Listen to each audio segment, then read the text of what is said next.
The Stewart's TV and Appliance pregame show starts now on the Lorain County Sports Network, your home for high school sports. Tune in for the Coach's Corner presented by Buckeye Community Bank, where we speak to the coaches and get their thoughts on the season, this game, and their teams moving forward. Don't forget, immediately following the last play of the game, join us for the post-game scoreboard show presented by I-90 Nissan, featuring live interviews with players and coaches from around Lorain County. You can watch the post-game show live on Facebook at WOBL WDLW Sports.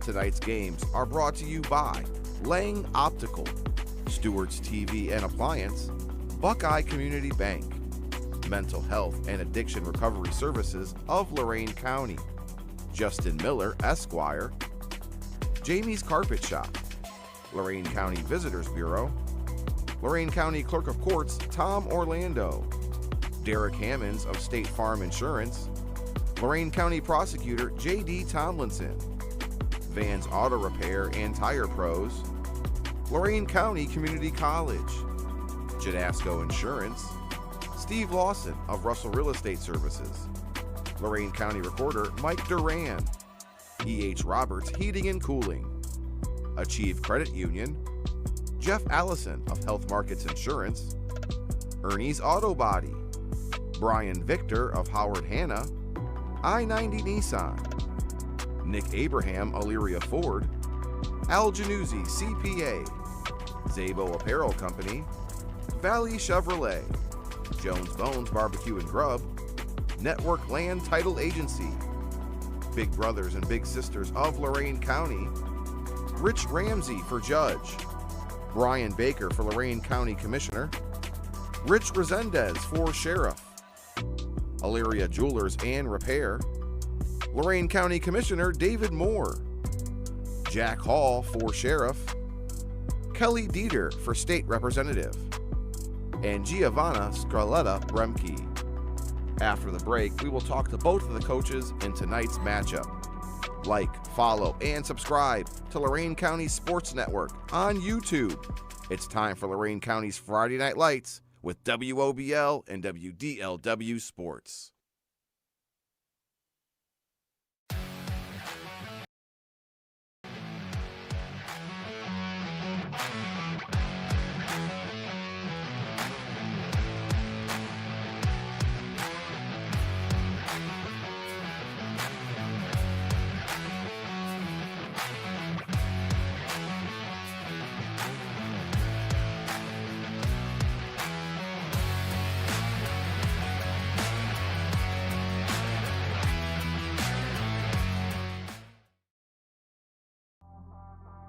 Getting you ready for kickoff tonight in the Stewart's TV and Appliance pregame show. It's time now to get back to the Coach's Corner, brought to you by Buckeye Community Bank. Today and tomorrow, your partner for growth, that's Buckeye Community Bank. And we are joined by Elyria head coach Matt Wilson.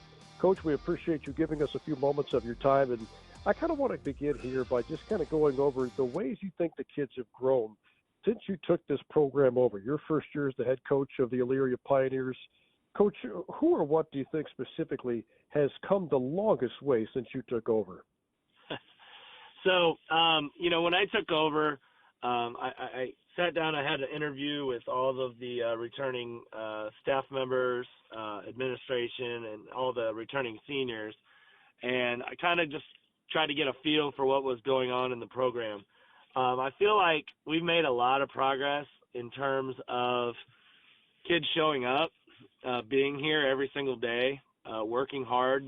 Our big focus has been on the process of learning how to practice, at least the way that I see it. I mean, obviously everybody does things differently. But I think our kids have done a pretty good job with that. We still have some work to do in some of those areas, but I think for the most part, our kids are showing up and they're doing the best they can as far as learning new information and things like that. And do you have kids that kind of lead by example there? I know sometimes as a coach, you're always looking for a couple of individuals to kind of step in and lead the way. So sometimes you don't always have to step in there and do that. Getting kids to buy into the process can sometimes be tough, but do you have a couple of kids who have kind of taken on that leadership role? Oh, we definitely do. Teo Perez is a kid that plays both ways and special teams for us. He's a senior in the program, and he works as hard as anybody that we have out here. He's not a real vocal guy, but he is a guy that pretty much does all the things that you would want him to do as a football player. Kevin Jordan's more of our vocal leader, our running back. He's done a great job for us. Again, his attendance and all that sort of thing, he's there every day. Steve Mayer has also been a kid that he really practices at a high level. I was actually surprised. We haven't had, obviously, a lot of success yet this year on the field, but he holds himself to a really high standard, and he practices at a high level every single day. I want to talk about the group that you guys have up front on both sides of the ball. Coach, when you take a look at some of the numbers here, you have some really big bodies both on the offensive and defensive lines. Who's really kind of made the biggest difference up there for you? Both of those are still kind of a work in progress because we're doing stuff that they didn't do before. But I would say on the offensive line, our leader on our offensive line right now is our senior Christian Satterfield. And then Jackson Goodspeed, who's a junior. I think those two guys are the guys that have kind of stood out the most and have had the most success for us this year. Defensively, Teo is definitely one of the guys. Trey Allgood has kind of stepped into a starting role for us and has done a good job. Kamarion Wimberly has also done a good job for us. And then, a few other guys obviously mix in there. But those would be the guys that I would highlight. You have any kids that kind of come across as maybe unsung heroes, kids that have kind of done some of the little things along the way that don't always show up in the box scores? Yeah, we have some kids that, kind of Swiss Army knife type kids. They just go in and play wherever they're asked to play. Antonio Pride is one of those kids. He's our backup quarterback, but he starts at wide receiver. He plays safety. He's on special teams. He kind of does a little bit of everything for us. Another guy that we've been able to fill in, and he's been injured for a few games, but he's back now healthy, is Ja'Cory Bradley. He's also a kid that plays on both sides of the ball for us and returns kicks and does some things like that. So, yeah, we've had some guys who definitely fill in kind of and give us what we need whenever we need it. So definitely thankful for those guys as well. Well, of course, tonight you're taking on North Ridgeville, a team that's had a really good season, 4-1 coming into tonight's contest. Coach, what are some things you guys are going to have to do very well in order to kind of contain the Rangers tonight? Sure.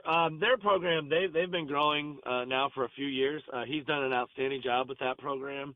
Their numbers are up, and then obviously their record, speaks for itself. I think what they do well is they're pretty consistent. They've been running the same system now for 3 years, and their kids are definitely bought in, and they've gotten bigger and stronger and grown within that program. So we're going to have to do well on both of the offense and defensive lines because they're going to try and run the football. I mean, at their core, that's I think what they do the best. And then defensively, they've shown a really solid, stout front. So we're going to have to move people so that we can obviously try and have some success on the offensive side of the ball. So I think winning on the line of scrimmage is going to be key for us. Well, Coach, we appreciate the time as always. Thank you so much for joining us, and we wish you the best of luck against North Ridgeville tonight. Thank you. Thank you guys for all that you do for high school sports. Much appreciated, Coach. That's Elyria head coach Matt Wilson joining us here on the Buckeye Community Bank Coaches Corner. Today and tomorrow, your partner for growth, that's Buckeye Community Bank. We'll step aside and take a quick timeout and come back with more after this on the Lorain County Sports Network.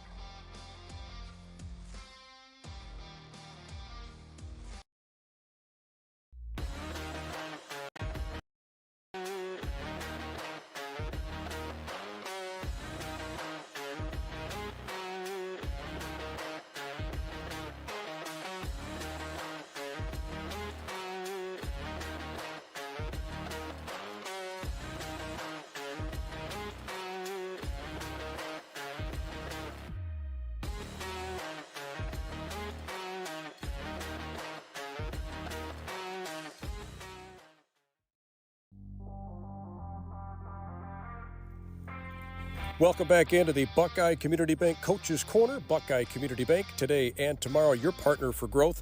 And we are joined now by North Ridgeville head coach Brian Morgan. Coach Morgan, as always, we appreciate a few moments of your time.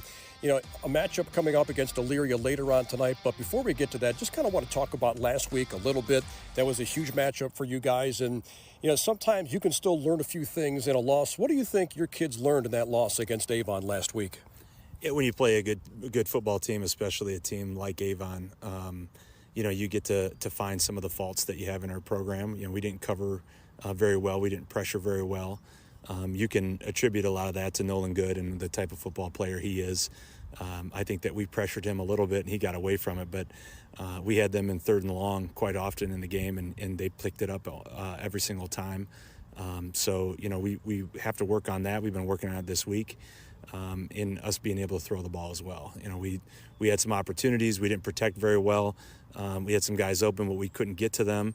And then there were times where, you know, we made the wrong choice throwing the ball. So when we do those little things, I think we can be a better football team. And that's what we took from it, is that you've got to keep on working, because if you're 4-0, there's always somebody better than you, and there was somebody better than us on Friday night.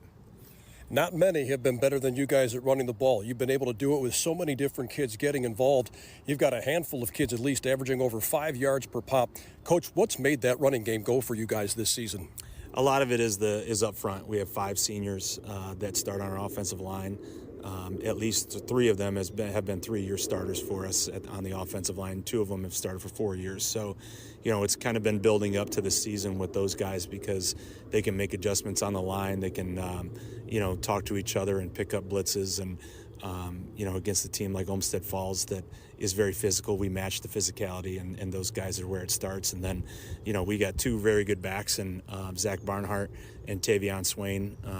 Both of them, I think that Tavion's averaging 9 yards a carry right now, who's a change of pace back. We're lucky to have 2 of those guys. Some teams don't have 1, so it's really good for us to have those guys. And then, you know, when you have weapons like Charlie Steinmetz and Landon Nepshield on the outside, it really balances things out, and teams have to stay true to what we can do. So we've got guys to give the ball to, and some guys to block for them this year, and we've had a lot of success running the ball.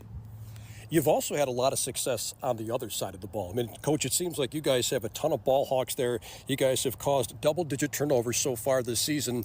What can you tell us about some of the kids in that particular group? Because, again, it seems like not only do you have a lot of kids that have caused turnovers, you have a lot of kids that tally a lot of tackles, too. Yeah, our linebacker play is pretty good.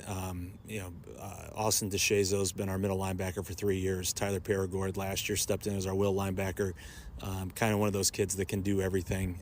Tall, lanky, and then the heart and soul is Carson Matus on the edge. All-state linebacker last year. In my opinion, the best linebacker in our conference.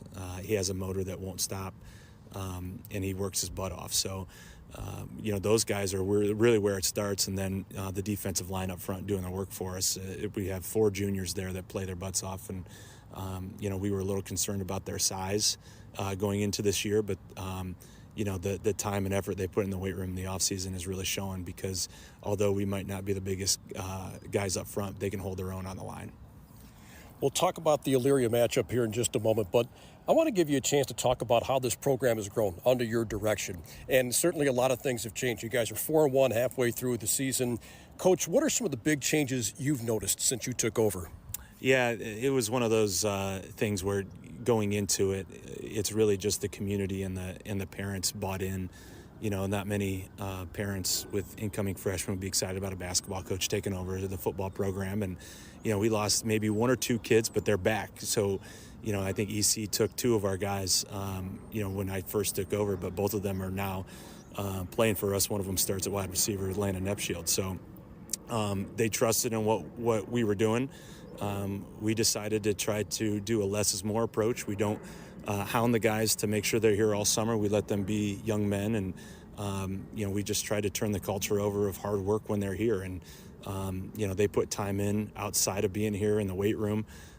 All of our kids take strength and conditioning during the day, so the size of our kids has gotten bigger, the strength of our kids have gotten bigger, and then the numbers have gotten bigger. And you know, any coach that you talk to, if you can get more kids out, you can get them lifting more and get them running faster, then you can be pretty good at football. And We've got some coaches that the kids really love to be around. Where maybe in some other programs they might run kids away. We got guys that really buy into, making a great experience for the kids. And you can see it in their play on Friday night. They love football. They love to be here. And they play at a pretty high level when you can get kids to do that. And you take on Elyria tonight, a team that's had some tough first few weeks of the season, no doubt about that. What are some things that Elyria does well that concerns you a little bit going into tonight? When you watch them on film, they're not as bad as 0-5 record shows. They've got some guys that can make plays. Good speed up front is a big boy, and you can see it in all the stuff that he does in the offseason. He's a pretty special lineman. He goes both ways for them. Running back is one of the best in our league. I know his numbers aren't showing it this year, but you could see it last year in plays where he broke records and things like that. So, it's one of our things where we're going to worry about what North Ridgeville can do. After that loss last week, we said, let's not worry about opponents right now. Let's worry about getting better every single week, and we're going to try to play the best football game that we can tonight. And we're hoping that pays off for us. And but we respect the Elyria Pioneers. We respect their coaching staff, and we're going to try to play the best we can. Coach, we appreciate the time as always. Best of luck tonight. Thanks a lot. Always great to have you. Thank you again, Coach. That's North Ridgeville head coach Brian Morgan joining us here on the Buckeye Community Bank Coaches Corner. Today and tomorrow, your partner for growth. That's Buckeye Community Bank. We'll step aside and take a break and come back with more after this on the Lorain County Sports Network.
season. We're out here in North Ridgeville. The Stewart's TV Ranger and Appliance. Stadium, where tonight the North Ridgeville Rangers are coming off their first loss of the season, and they welcome in the Elyria Pioneers, who are looking for win number 1 in the 2024 campaign.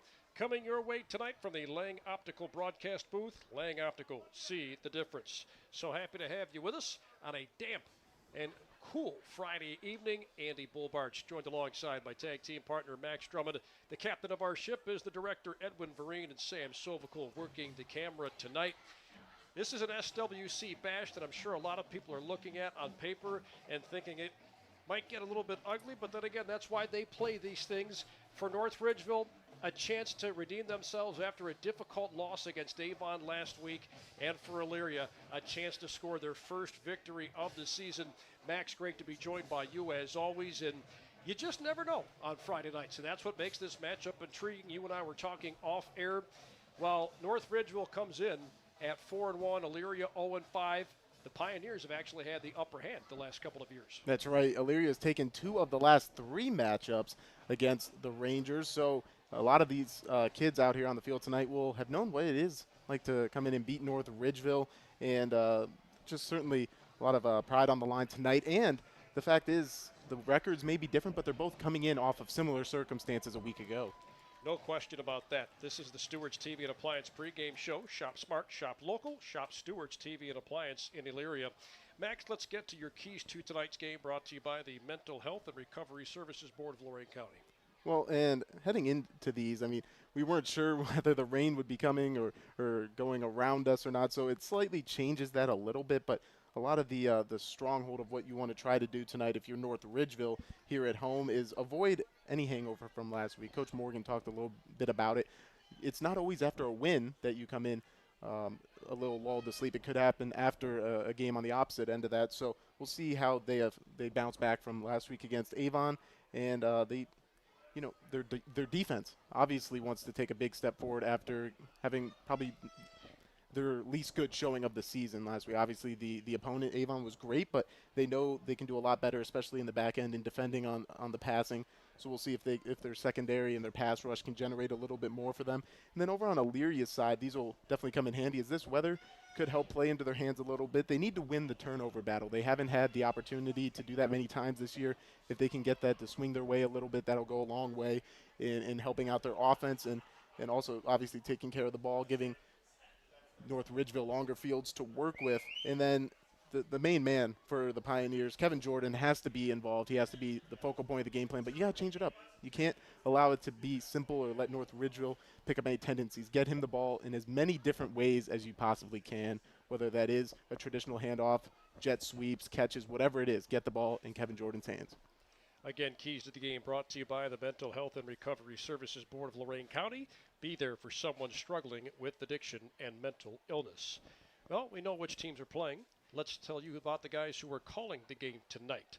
The referees brought to you by Justin Miller Esquire, serving all of your legal needs. That's Justin Miller Esquire. Same referee we had last week in John Rock. He'll be joined by Marty Lincoln, Joe McCafferty, Tony Serino, and Mike Flatley. Those are our officials for tonight. And let's talk about these weather conditions, Max. Weather conditions brought to you by the Lorain County Clerk of Courts, Tom Orlando, a proud sponsor of high school athletics. Well, it's damp. It just picked up a little bit earlier. I mean, it rained, then it stopped, then it rained, then it stopped, and now we're seeing it drizzle just a bit more. Some umbrellas have popped up underneath us, and that'll play at least a small role in this one tonight. Yeah, it appears it might not be as consistent as rain as we dealt with a few weeks back when we were covering Avon and Glenville. That was just a downpour the entire night, it felt like. But tonight we'll be looking at a little bit more rain here for the next hour. May go off and on after that, but it looks like after 9:30, the rain will go away altogether. 72 degrees is what it'll be closest to for our kickoff temperature here from North Ridgeville. So, it certainly is beginning to feel a little bit more like October here in the last weekend of September. Well, it'll be fascinating to follow that throughout the game. Of course, we're playing on turf here tonight, so it may not factor in as much, but it does get kind of slick out there if it is damp for the rest of the night. All right, well, let's take a look at our injury report. That's brought to you by Derek Hammonds of State Farm Insurance. Like a good neighbor, State Farm is there. When you take a look at North Ridgeville, for the most part, fairly healthy, but we did learn earlier this week they are going to be without their starting nose tackle, Fomawi Hemza. and that's a difficult one to say. And actually, it's so difficult I said it backwards. So it's Hamza Fomawi. I flip-flopped him, see? So he's out tonight, but they've got a lot of guys that play in that rotation, that defensive front. So they'll miss him up there, no doubt about that. And when you take a look at Elyria, for the most part, they've got just about everybody in the spot they were in a couple of weeks ago when they took on Lorraine. That was the last time that our group of stations covered them. So for the most part, you have some scratches and some dings. It's week 6. Nobody's 100%. Well, now we have to take a look at our starting lineups, brought to you by Vans Auto Repair and Tire Pros, your trusted local auto repair and tire shop. Earlier today, Elyria won the toss. They elected to receive. So let's take a look at that Elyria offense. Wide receiver number 10, Steve Mayer, 6 feet, 170-pound senior. Also a wide receiver number 3, Antonio Pride, 5'8", $160 junior. On that offensive line, left tackle number 74, Christian Satterfield, 6'3", 270. He's a senior. He's one of 3 seniors up front. Left guard number 77, Jackson Godspeed, 6'4", 280. He's a junior. The center number 55, Parker Osborne, 6'1", 275, a sophomore. Right guard number 69, Mike Alvarez, 5'11", 305, senior. And the right tackle number 70, Grady Costello, 6'2", 260, a senior. The 2 slots on this team, number 7, Ja'Cory Bradley, 5'5", 150, a junior.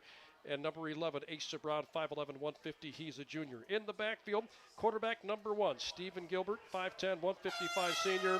And the running back number 2, Kevin Jordan, a 6', 205-pound senior. Let's look at that North Ridgeville defense, Max. Opposing the Pioneers, we'll start up front. Braden Laszlo will likely start up there, 5'10", 195 junior. Also a possibility of seeing Hayden Placido, the senior, in place of Hamza Fomawi. And then the other defensive end on the other side will be Ashton Cassetto, wearing number 73, 6', 240 junior. Then moving up to the linebackers, maybe the strength of this defense, Tyler Paragord, number 24, a 6'2", 220 senior in the outside. Austin DeShazo, as well as Nolan Gill, will be the 2 inside linebackers. DeShazo, a senior, Nolan Gill, a 5'10 junior. And then Carson Matus, maybe the best defensive player on this team, and Coach Brian Morgan even mentioned might be the best defensive linebacker in their conference. Then moving up to the secondary, Brian Strippy, number 5, a 5'10 junior at corner.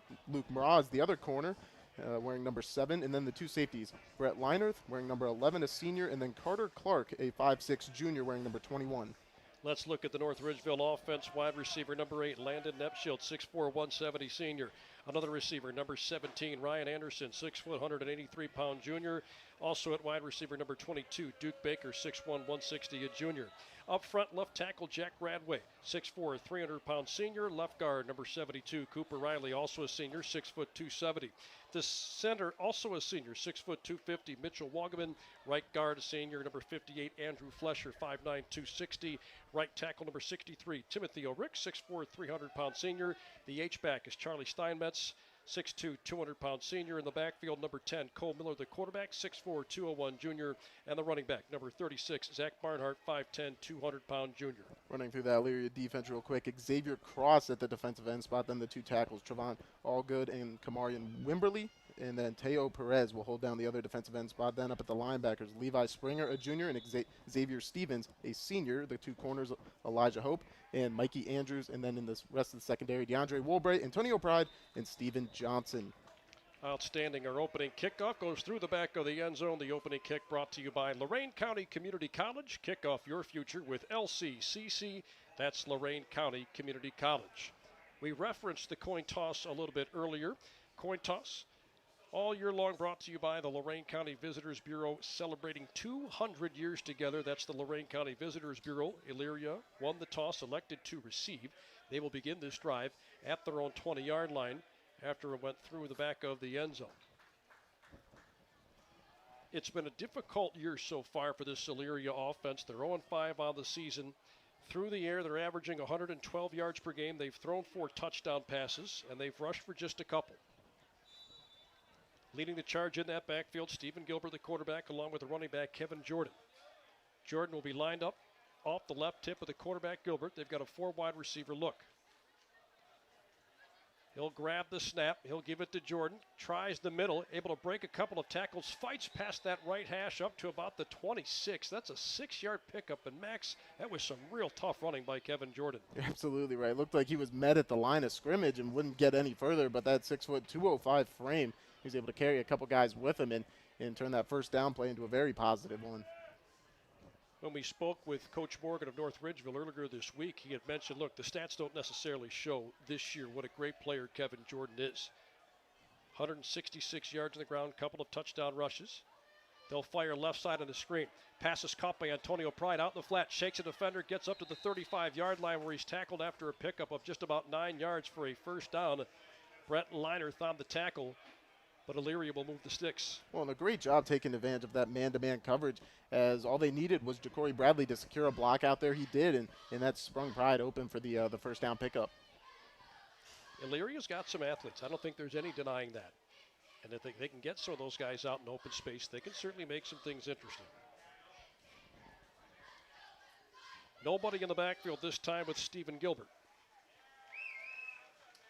He'll send a man in motion. It's Pride. They'll fake the give to Pride. Gilbert takes it himself straight at the middle, and he's ripped to the turf at the 42-yard line. A 7-yard gain. And Elyria's put some real positive plays together here on the first drive of the game. Well, and I like that one. They went right after Christian Ensley, who is filling in for the absent tonight from Maui, as he read him and he pulled it at the last second. Hensley immediately thought the running back was getting the ball, and that opened up the close to 8-yard gain. Second down, just about 3 for Elyria. Here on the first drive of the contest, empty backfield once again. Gilbert drops back. Fires left side, sliding attempt made by Pride, but he couldn't come up with it at the 48. It'll be 3rd down and 3 for the Pioneers. And those are plays they have to convert on tonight. Got to stay ahead of those chains. Obviously, 3rd and 3, not an insurmountable deficit right here in the chains, but you want to avoid these 3rd down situations, especially with the pass rush that we know North Ridgeville is capable of generating, especially with Matus off the edge. This is a terrific North Ridgeville defense, as they have really smothered the opposition this year. Last week, of course, being the exception. They'll give to Jordan on 3rd down and short, and he gets gang tackled at the 43-yard line. They needed a few. They got maybe a yard and a half. 4th down and short coming up for the Pioneers. Now that puts them in a really tough spot here, because they've had some successful plays, like you alluded to, a very good start to this game. But now they're caught in that no man's land position where you may feel comfortable going for it, but if you don't get it, I mean, North Ridgeville, that's just setting that offense up beautifully. They'll keep the offense on the field. It'll be 4th down and 1 at the 43-yard line. Check that. That'll officially make it 4th and 2. They've got to get it up to the 45 to keep this drive moving. Gilbert takes the snap, loses the ball in the backfield, picks it up, tries to weasel his way out of traffic. However, he is corralled back at the 31-yard line. Well, you credit Gilbert for keeping that play alive. He tried to weave his way through about 4 or 5 different defenders, but North Ridgeville was all over that, and they'll get great field position to start their first drive of the game. Well, a few low snaps on that drive. That one was the first one that actually came back to bite them, so that's something they'll have to get cleaned up, especially if this rain were to continue as the night goes on. 9:19 left on this first quarter clock. And for North Ridgeville, it'll be 1st down and 10 at the Elyria 32-yard line. Cole Miller, the quarterback, 6'4", 200-pound junior, back in the shotgun. He'll grab the snap, and he'll fire this one right side. Caught by Steinmetz, takes it past the 25, gets out of a tackle inside the 20, tackled at the 15-yard line. They'll pick up 17 yards for a first down. Well, it's no surprise they go to Steinmetz this early. I mean, whether it would be through the air like that or on the ground, they always make sure he's involved. And it opened up beautifully on the RPO play. They were so focused on trying to shut down Zach Barnhart. I can't blame them. Just opened up Steinmetz perfectly. A lot of different weapons on this North Ridgeville offense. So many different guys that can beat you. They'll send a man in motion left. It's Landon Nepshield. Nepshield trying to turn the corner left side, but he gets dropped at the 14, picked up just a yard there. And a great job by that Elyria defense, swarming and coming together to take him down. Mikey Andrews, one of the ones in on that stop. Well, earlier you talked about the great athletes that this Elyria team does possess, and it shows off on that play there. They're able to string that one out and keep that east to west motion in front of them. 2nd and 9 coming up. 2 men in the backfield along with Miller. Miller hands this one off to Steinmetz. Big hole up the middle, takes it into the end zone. Touchdown, North Ridgeville. It's a 14-yard touchdown rush for Charlie Steinmetz. That's his 5th touchdown of the season, 3rd one on the ground. And North Ridgeville takes an early 6-0 lead with 8:22 to go in the first quarter. And nothing particularly fancy on that one. I mean, normally we expect Barnhart to take those ones up the middle and get some of the hard-earned yards, the dirty work, but Steinmetz proven he's more than capable of running between the tackles. Austin DeShazo on for the extra point to make it 7-0 North Ridgeville. The kick is on the way, has plenty of distance, and it is good. So not quite 4 minutes into the opening stanza, North Ridgeville capitalizes on great field position. They lead Elyria 7-0 on the Lorain County Sports Network.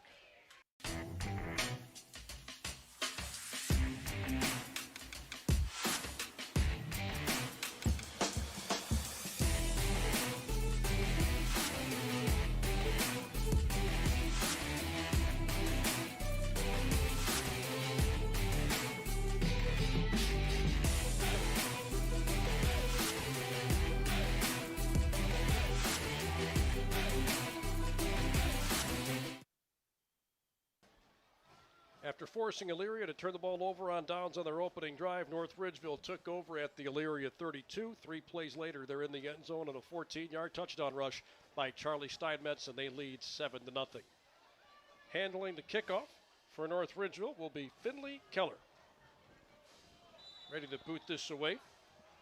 Steve Mayer is back there for the Pioneers. High kick.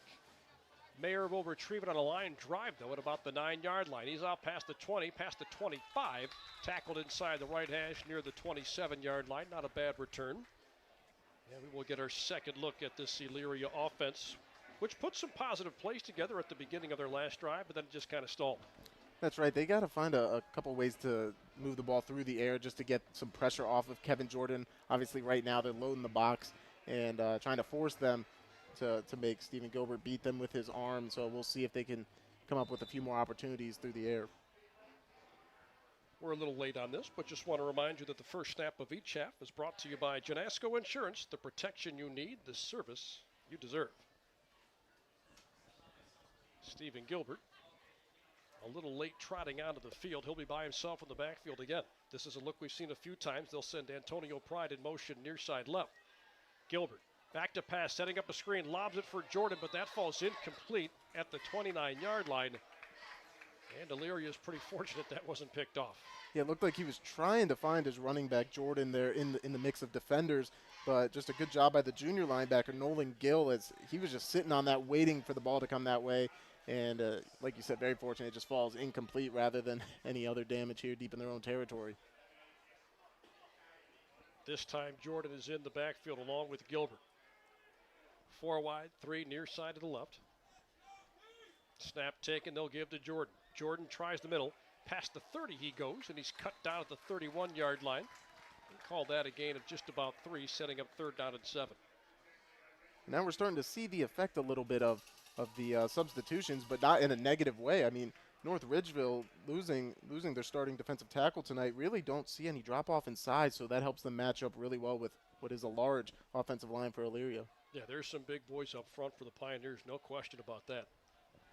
Gilbert looking right, throws right, the pass falls incomplete, too much on that. He had some pressure on his face. A flag came flying in late, though, at the very end of the play, and that came a couple of seconds after that had fallen incomplete. That's going to be a hold against Elyria, and that's going to be declined because the incompletion brings up 4th down. And we've seen them go back to a lot of those quick out routes towards the sideline, trying to just get the ball out of Gilbert's hands as quick as they can, just not able to connect so far, and definitely will need to as this game goes on. Steve Mayer has come on to punt for Elyria. Tavion Swain back deep, along with Carter Clark, for the Rangers to receive this punt. They're both just inside their own 35-yard line. Snap goes back to Mayer, and he'll get this punt away. Swain retrieves it near the 34. He's able to shake his way inside that right hash and works his way past the 40 up to about the 43. So North Ridgeville will have good field position to work with again. Well, a good job finishing off that play by Teo Perez that time, as senior doing his part on the punt team as well.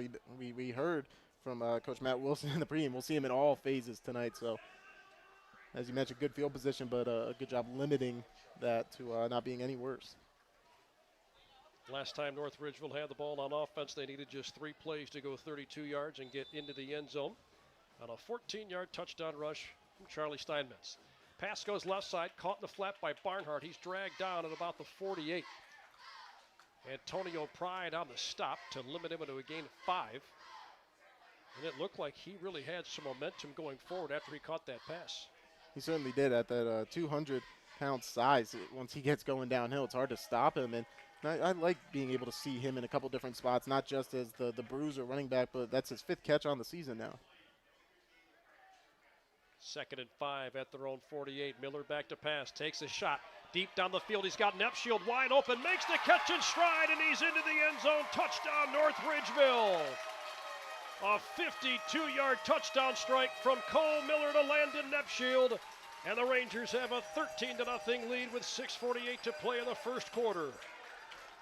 Well, definitely a coverage bust in the back end of the Elyria defense that time, as he's just running free almost off the line of scrimmage. And a better job by Cole Miller diagnosing that and putting it in perfect location. DeShazo coming on for the extra point to try and make it 14-0 North Ridgeville. Not even halfway through this opening stanza. Extra point from DeShazo on the way, and good. North Ridgeville 14, Elyria nothing, with 6:48 to go in the first quarter on the Lorain County Sports Network.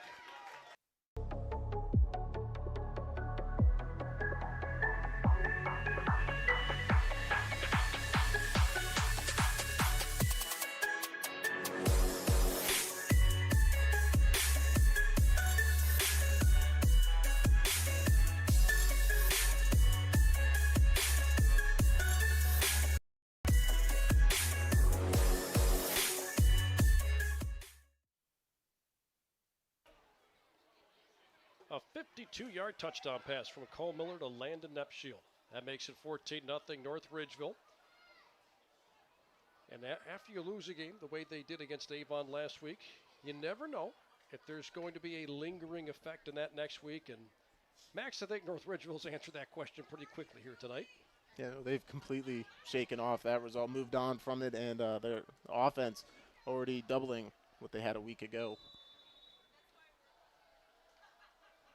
Rangers set to kick it, and this will be a squib kick. It's bobbled at the 25, and then it's recovered near the 24-yard line. Xavier Stevens able to jump on that to make sure no damage was done. It sure looked like that surprised the Pioneers to some degree. And there's some a little bit of explosiveness back there. There's no doubt about that. Steve Mayer's a name we think will say a lot tonight. He has been their go-to guy in the passing game for sure. That's right. If they do want to try to get things going through the air here on this drive, he's definitely got to be a focus. We've seen them throw to Antonio Pride a couple times, but now we'll see if they can try to take advantage of a few of those opportunities. Right now, he's Mayer at the top of the screen with one-on-one coverage, it appears.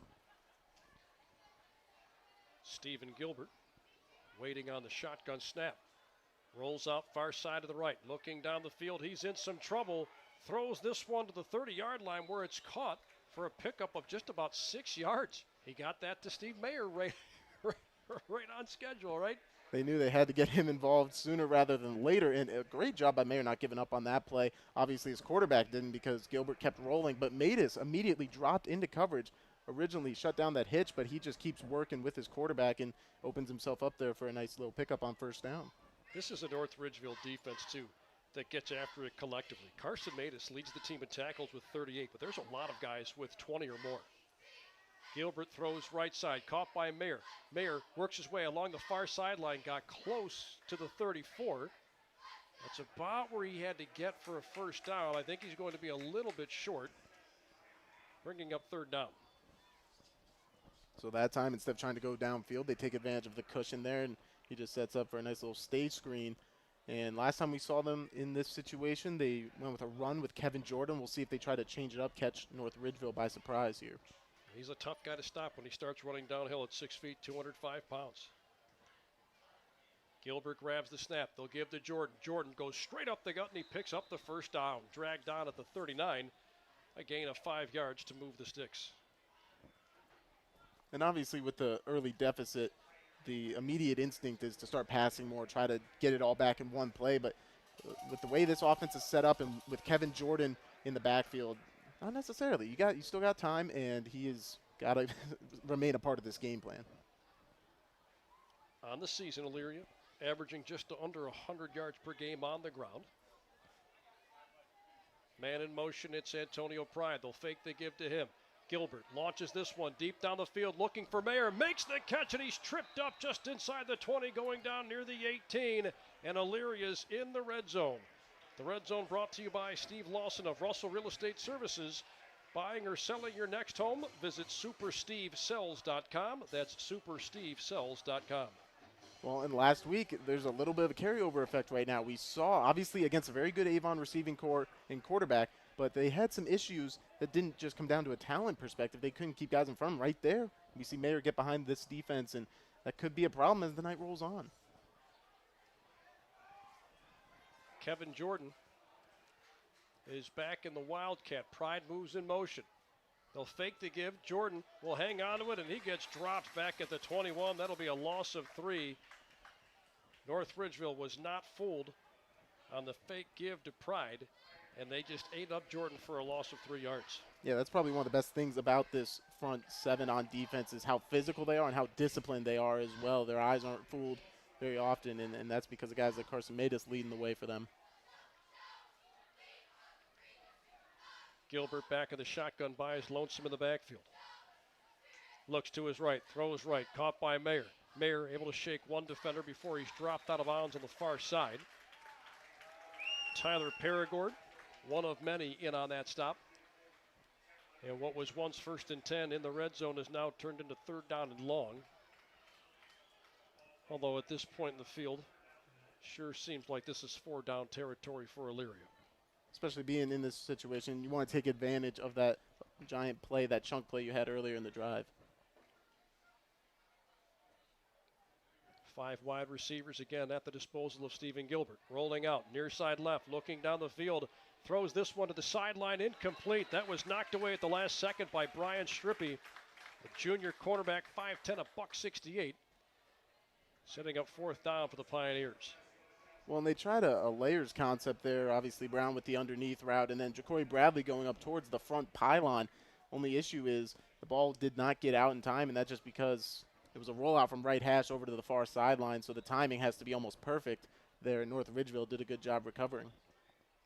4th and 11 at the Rangers' 19-yard line. As expected, the offense stays on the field for the Pioneers.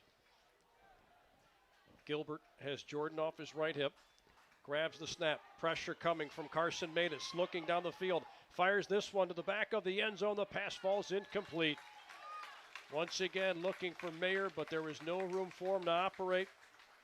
Luke Mraz had him blanketed in the right side of the end zone, and Elyria will turn the ball over on downs. Yeah, a tough way to end the drive there. You got a lot of momentum from the big play, moving into plus territory for the first time on the night. But you got to believe they'll go back to attempting some of those shock plays like that. And being in the red zone, you would like to see Kevin Jordan involved other than the first play down there. Obviously, they tried the Wildcat, but I'm sure if they get in that situation again, he will see a few more touches. Already up 14-0 in the first quarter. The North Ridgeville offense back on the field, trying to score on their 3rd straight drive of the game. It's a pass across the middle, caught by Steinmetz, leaps over a defender at the 35 and dragged out of the left hash near the 38. One big play after another from this Ranger offense. Well, that one, real simple. He just sat down around 5-6 yards down the field, didn't even have to stop moving because Miller placed it in such a great spot, and he just takes full advantage with his speed. And what really stands out about Steinmetz is how shifty he is once he gets the ball in his hands. He's really kind of a Swiss Army knife on offense, no doubt about it. They'll send him in motion. They give to Barnhart. Barnhart bounces outside past the 45, collides with the Pioneer near the 49-yard line, close to where he needed to get to move the chains. And it looks like he went out closer to the 48 than the 49, setting up 3rd down. Well, one thing I was interested in seeing coming into this game is, obviously we referenced the matchup a few times last week, but one of the underrated parts of that was Barnhart was doing a lot of running into basically a brick wall. He was taking a lot of hits, so I was curious to see how often they'd use him tonight, and not too many carries so far for him to start. Second down and short here. And they'll give this one to Charlie Steinmetz. They tried to run some misdirection there, but he's tackled in the backfield back at the 45. That was, it looked like, Teo Perez who got to him. That's right. So Xavier Stevens originally set the edge, helped blowing up that play, because that's that, not a double handoff, so to speak, but one of those counters where Steinmetz tried to get the ball in a delayed action there, and normally that opens right up and he's able to spring free, but you mentioned Perez and Stevens both making sure that could not happen. Third down opportunity for this Ranger offense. They'll send Steinmetz in motion. They give it to Tavion Swain. Swain's able to carry a couple of defenders up to the midfield stripe. That'll be enough for a first down. Tavion Swain, a nice change of pace, 5'10", 180. He's found the end zone 4 times altogether this season. He's rushed for 3. And now it looks like, for just a moment, they thought about maybe bringing the chains out to measure that. And then they just gave it the old eyeball test and said, nope, good enough, first down. Yeah, the Pioneers definitely didn't make that one easy for Swain. Rangers at the line quickly. Pass goes right side, caught in the flat by Ryan Anderson. Gets into open space, gets down the near sideline, one man to beat. Inside the 20, he's tackled at the 16-yard line. Antonio Pride made a touchdown-saving tackle, keeping Ryan Anderson out of the end zone, but it's another first down for North Ridgeville. And springing that play, not as the receiving option that time, but Steinmetz with a great block, hitting 2 guys at once, opening that play up beautifully for Anderson. And they're really getting a lot of guys involved on offense. There's nobody in the backfield here with Cole Miller. They'll send Barnhart in motion. They'll fake, they give to him. Miller keeps it right side, inside the 10. He's inside the 5, and he makes his way into the end zone. Touchdown, North Ridgeville. A 15-yard touchdown scramble for Cole Miller. And the Rangers are up 20-0 with just inside of a minute to play in the first quarter. Well, Miller, he's got just over 100 yards on the season now, his second touchdown of the season on the ground. And coming into the season, weren't sure how much of that we would see. I mean, last year was his first year as the starter, and he wasn't able to finish the season, so you figure, oh, maybe they'll turn him into more of a pocket passer. That 6'4" height definitely makes sense with that, but he's got a lot of athleticism, showed it off there. DeShazo with his third extra point attempt. It is good. 21-0. North Ridgeville leading Elyria. 49 seconds to play in the first quarter on the Lorain County Sports Network.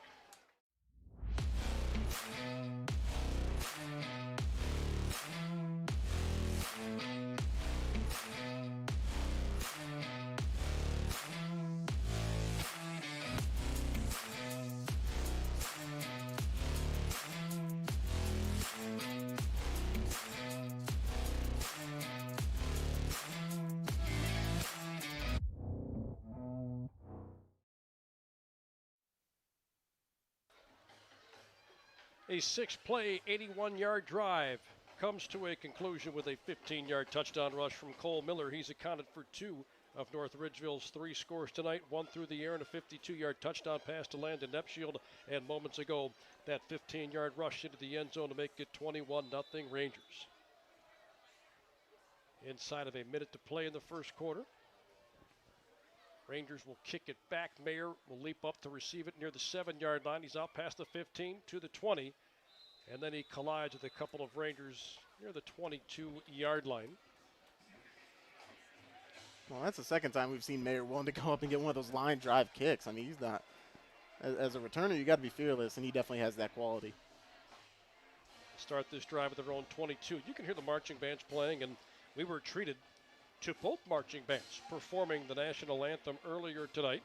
National anthem brought to you by Lorain County Prosecutor J.D. Tomlinson. Stay safe, Lorain County. That's a message from Lorain County Prosecutor J.D. Tomlinson. Second time we've seen that this year with both marching bands have come together to perform the Star Spangled Banner.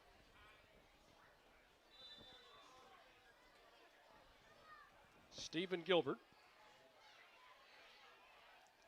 had the Pioneers moving down the field in their last drive, but it stalled inside the 20-yard line. Ridgeville showing some pressure off the right edge.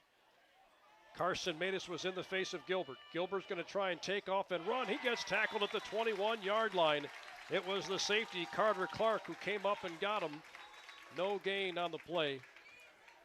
But we do have an injured Pioneer down on the field. We'll take this injury timeout. 25 seconds left in the first quarter. North Ridgeville 21, Elyria nothing on the Lorain County Sports Network.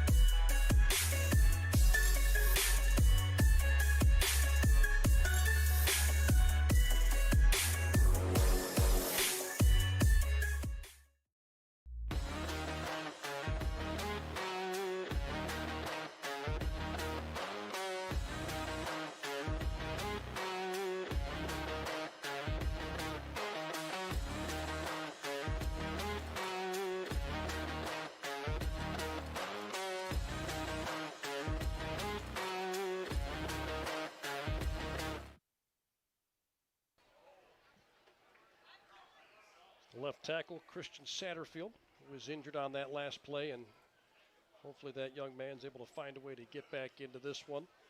A no-gainer on that first down rush from the quarterback Stephen Gilbert. Was able to avoid Carson Matus, but then the safety Carter Clark came up to stop him. So it's second down and 10. Well, now a play like that, when you're able to avoid disaster of the sack, definitely just the smart move rather than trying to force it into coverage. I understand he was rolling. There may have been a couple guys he could have thrown it to, but definitely just live to fight another down here, bring up second and 10. 10 seconds left on this first quarter clock, and it's rolling. Elyria doesn't appear to be in any kind of a hurry to get this play off, and they seem perfectly content, giving themselves a few extra moments to talk about what they're going to do on second down and long. And we'll get back to it here in just a moment. At the end of one, 21-0, North Ridgeville leading Elyria on the Lorain County Sports Network.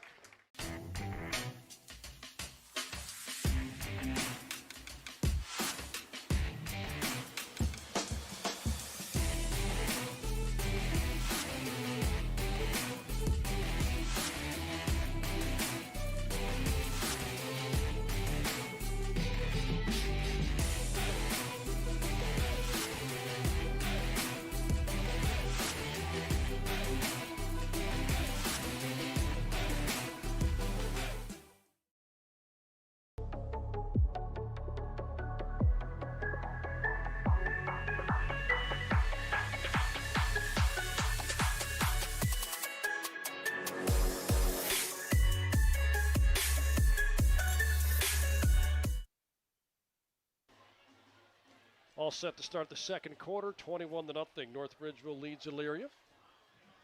On our YouTube game of the week on the Lorain County Sports Network, second down and 10 for the Pioneers. They've been able to move the ball a little bit tonight. Just haven't been able to finish their drives. Antonio Pride comes in motion. Gilbert back to pass. Throws right side. Caught by Pride at the 25. Tries to shake a couple of defenders. He is dropped at the 25-yard line. Brett Leinerth put on a big hit there. And that's an early candidate for our collision of the game. Brought to you by Ernie's Auto Body, the top auto body shop in Avon. And he came, you're not kidding, Leinerth came up, man, on a mission there to finish off that tackle. And on the positive side for Elyria, they get their first completion of the night over to Antonio Pride. So good to possibly kickstart his night. And while Leinerth made the big hit, it was Brian Strippy that kind of corralled him and slowed him down.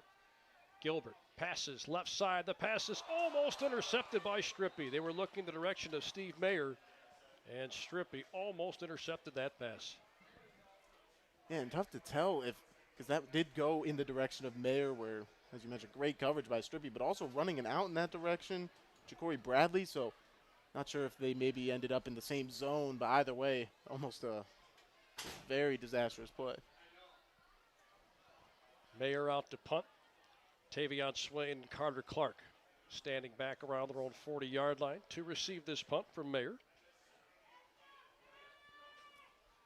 Well, they were able to get him going a little bit on their previous drive. Snap goes back to him. He gets this high spiraling punt away. Swain will make the catch at about the 30-yard line. Tries to change directions a couple of times, and it takes a couple of Pioneers to take him down. One of the first ones in on that stop was Steven Johnson, a 6'2", 155-pound junior for the Pioneers. Well, Swain's certainly a very patient runner. You see it on offense normally, but right there showing it as the return man, as he's in no hurry to pick a direction, and it definitely helped him get a few more yards than possible on that play.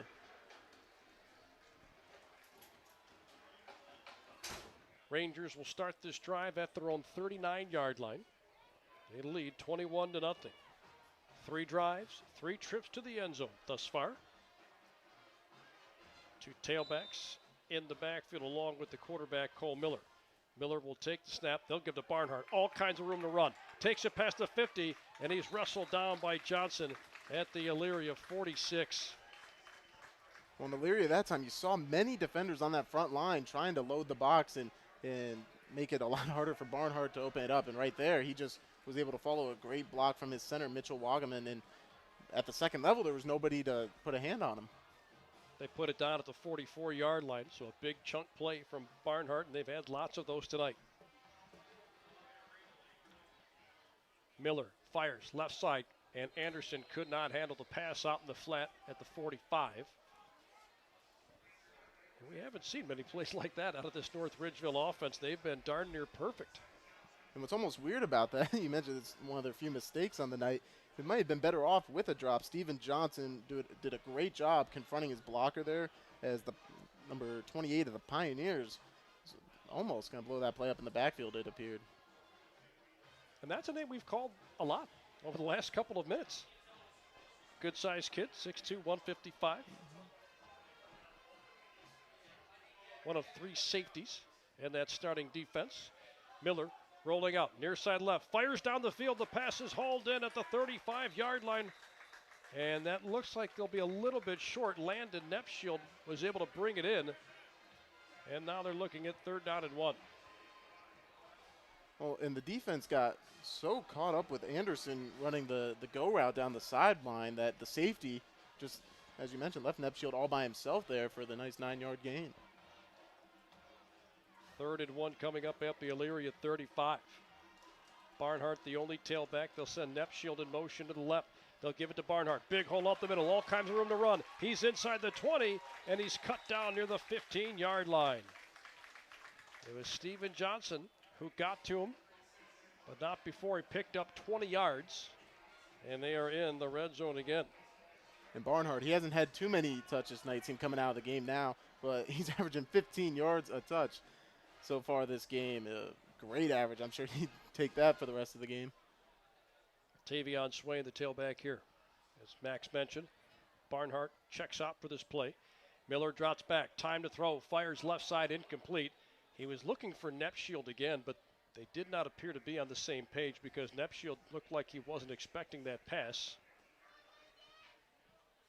Well, he certainly wasn't turned around yet. Almost wondered when he did if he was expecting a back shoulder throw, and it came in towards the inside, closer to the hash, towards the seam. So definitely getting close to that end zone there.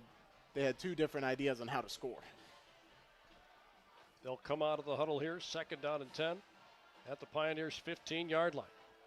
Barnhart and Swain, the tailbacks here next to Miller. Miller fires across the middle. It's caught by Steinmetz. He stiff arms the defender and works his way into the end zone. Touchdown, North Ridgeville. 2nd touchdown reception of the game.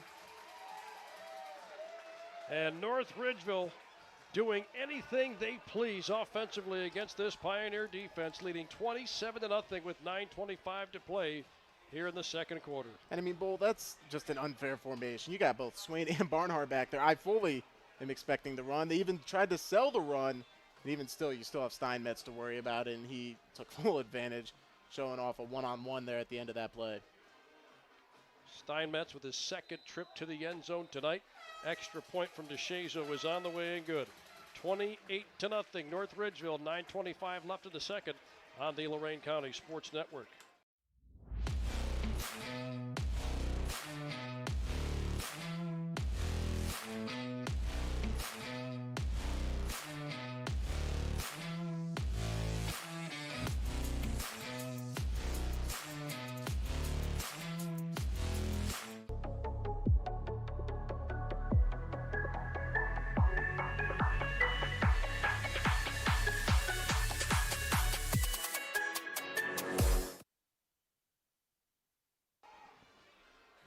Cole Miller and Charlie Steinmetz both having incredible first halves. Steinmetz with a rushing touchdown moments ago on the receiving end of a 15-yard touchdown pass from Cole Miller, who has been involved in 3 of their 4 touchdowns tonight. 28-0. North Ridgeville leads Elyria. Just inside of 9.5 minutes to play in the second quarter. Finley Keller, 6'2", 220-pound junior, will have it teed up and set to kick it back to the Pioneers. It's a squibber that runs along the right hash. It'll be picked up right along the 15-yard line. Antonio Pride able to get close to the 25, maybe just shy of that. And this kick coverage team for North Ridgeville has done a pretty nice job of getting to the return man very quickly. Well, you read my mind there. I mean, they got a handful of starters out there from their defense. So I know there's some philosophy coaches use. They don't want their starters out there, or they like to see younger guys get working. But this kickoff unit, I mean, you're going to have to earn every yard you get. They have a lot of they're great playmakers out there. Well, Kevin Jordan is one of those running backs in this area. He hasn't been able to put up the numbers he would like. Such a tough runner, but it's just so tough to get anything going when other teams are just keying in on him. Bad snap. And Gilbert does the wise thing, just falling out of back at the 13-yard line, knowing there was really little to nothing he could have done with that. Well, and one thing to keep an eye on with the Pioneers losing one of their offensive linemen to injury, they've had to do some shuffling around up there, and that's definitely going to affect some communication that they have, and possibly even snaps like that if the wet surface wasn't enough. I mean, it's raining. It's more like a mist at this point as we look up into the stadium lights. And we figured that might be something that both teams would have to contend with throughout the night. Gilbert drops back, pressure coming, trying to set up a screen. The pass is batted away, incomplete. Well, there was some pressure in his face from the get-go. Christian Ensley got his paws on that one and never allowed that screen to develop. And he's doing everything he can to capitalize on this playing time tonight, as we've called his name a few times now. They have him listed at 6'1", 235. Playing much bigger than that here tonight. Not that 6'1", 235 is anything to sneeze at. Not by any means. Yeah. 3rd down and 20 for Elyria. Gilbert's in trouble, but gets rid of it quickly. The pass is knocked away, incomplete, and he had a man open. It looked like he was trying to get that into the waiting arms of Kalen Perry. For Chris Rogers. But that pass fell incomplete. You know, Austin DeSaggio showing off his coverage ability. He's one of the leading tacklers on this defense, but also right there showing his ability in coverage, locking down that left hash there, as there was an opening there along that seam to get close to the first down. We had a small window to try and throw through, and he almost squeezed it in. High snap. Mayer's able to bring it down. Gets this punt away. Clark will make the catch of the 48, and he's quickly tackled. Teo Perez got to him moments after he caught that punt, and they'll mark him down at the 46. Great coverage by Teo Perez. Yeah, I mean, I know these Ranger returners have been aggressive tonight. They've been wanting to pick up as much as they can to try to flip that field, but right there, he's probably certainly better off going for the fair catch. They spotted at the 46.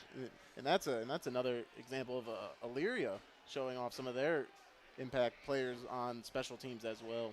And Perez was one of the guys that Coach Wilson talked to us about, trying to change the culture a bit and get some guys to lead by example. As Miller fires right side, pass goes incomplete, a bit too much on that one, as he was looking on that play for number 22, Duke Baker. But that's what you kind of have to do, Max. I mean, you need guys like that to kind of show the way. Yeah, sure, things aren't going well. But if you want to change the way you're being looked at and change the results, maybe not this year, but the next couple of years, you need guys like Perez who can step up and really be a leader and a coach of the field. That's right. Him and Kevin Jordan, both great examples of that, as they're guys that you got to show up every day and do the right things, and they're perfect role models for these younger guys that will be eventual leaders in this program as the years move forward. Barnhart with all kinds of room to run. Able to shake his way past the 45 of Elyria. Then he's tackled from behind by Levi Springer at the Pioneers 38. And they'll give that chain gang a workout again. Right there. I swear Barnhart doing his best impression of Tavion Swain, being patient, waiting behind his blockers, bouncing around. He is a complete running back, and he's certainly showing that off tonight. Yeah, very shifty. He's able to find the hole, then he gets to that second level and picks up an extra set of yards with a few shake and bake moves. Miller drops back, being pressured. He's able to stay on his feet, looking down the field. He fires this one incomplete. It fell to the turf near the 18-yard line. And it looked like he had been corralled at about the 45, but somehow stepped out of a sack. Yeah, good job just thinking on his feet there and extending the play. Levi Springer almost bringing him down for a sack at the end of it. But that's one thing that stood out about Cole Miller, just looking at some of the film on him this season. He is a very calm passer. He is very collected back there, and he really doesn't show off. Even if he's panicking is in his head, he doesn't show it on the field. 2nd and 10 at the Elyria 37. Steinmetz in motion.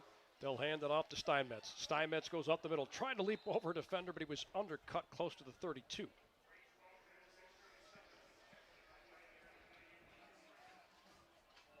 Well, Steinmetz coming into this game, I mean, he averages 94.5 all-purpose per game. So if anything, we're just getting started here tonight as, once again, I believe he's up over 70 yards now.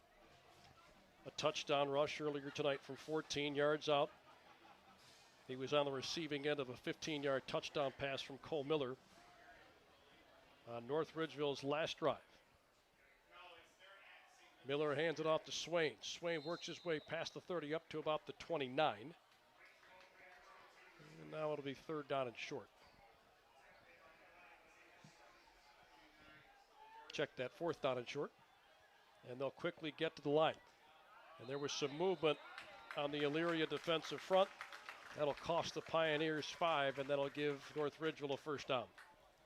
What a great job pulling out the tempo there, getting that Elyria defense on their heels. And they brought Barnhart in, so they even made a substitution to make it. They were all out going for it there on 4th and short. 4 yards shy of the red zone. And that's a place that North Ridgeville has been in so often tonight. You get the feeling at this point they ought to be paying rent. You got that right, even in their home stadium. 1st and 10 at the Elyria 24. 2 backs to the formation here along with Miller. Miller bobbled the snap, hangs onto it. He's going to run this one, trying to take it across the left edge. Gets a nice block from Swain. He's escorted out of bounds right around the 16-yard line. Well, and that's another example of just being stable and not letting the play break down, even if there was a mishap of some kind. He just keeps that play alive and keeps them ahead of schedule, not only on schedule. Yeah, and you're right. I mean, look, plays like that for Elyria have to be a little frustrating because that really threw their timing off. And anytime it looks like you've got a guy biled up and he finds a way to escape, he still picks up 8 yards. Timeout has been called. We'll step aside and take a timeout as well. Our timeouts are brought to you by Lorain County Recorder Mike Duran, securing and organizing real estate documents. That's Lorain County Recorder Mike Duran. 6:12 to play, 2nd quarter, North Ridgeville 28 and Elyria nothing on the Lorain County Sports Network.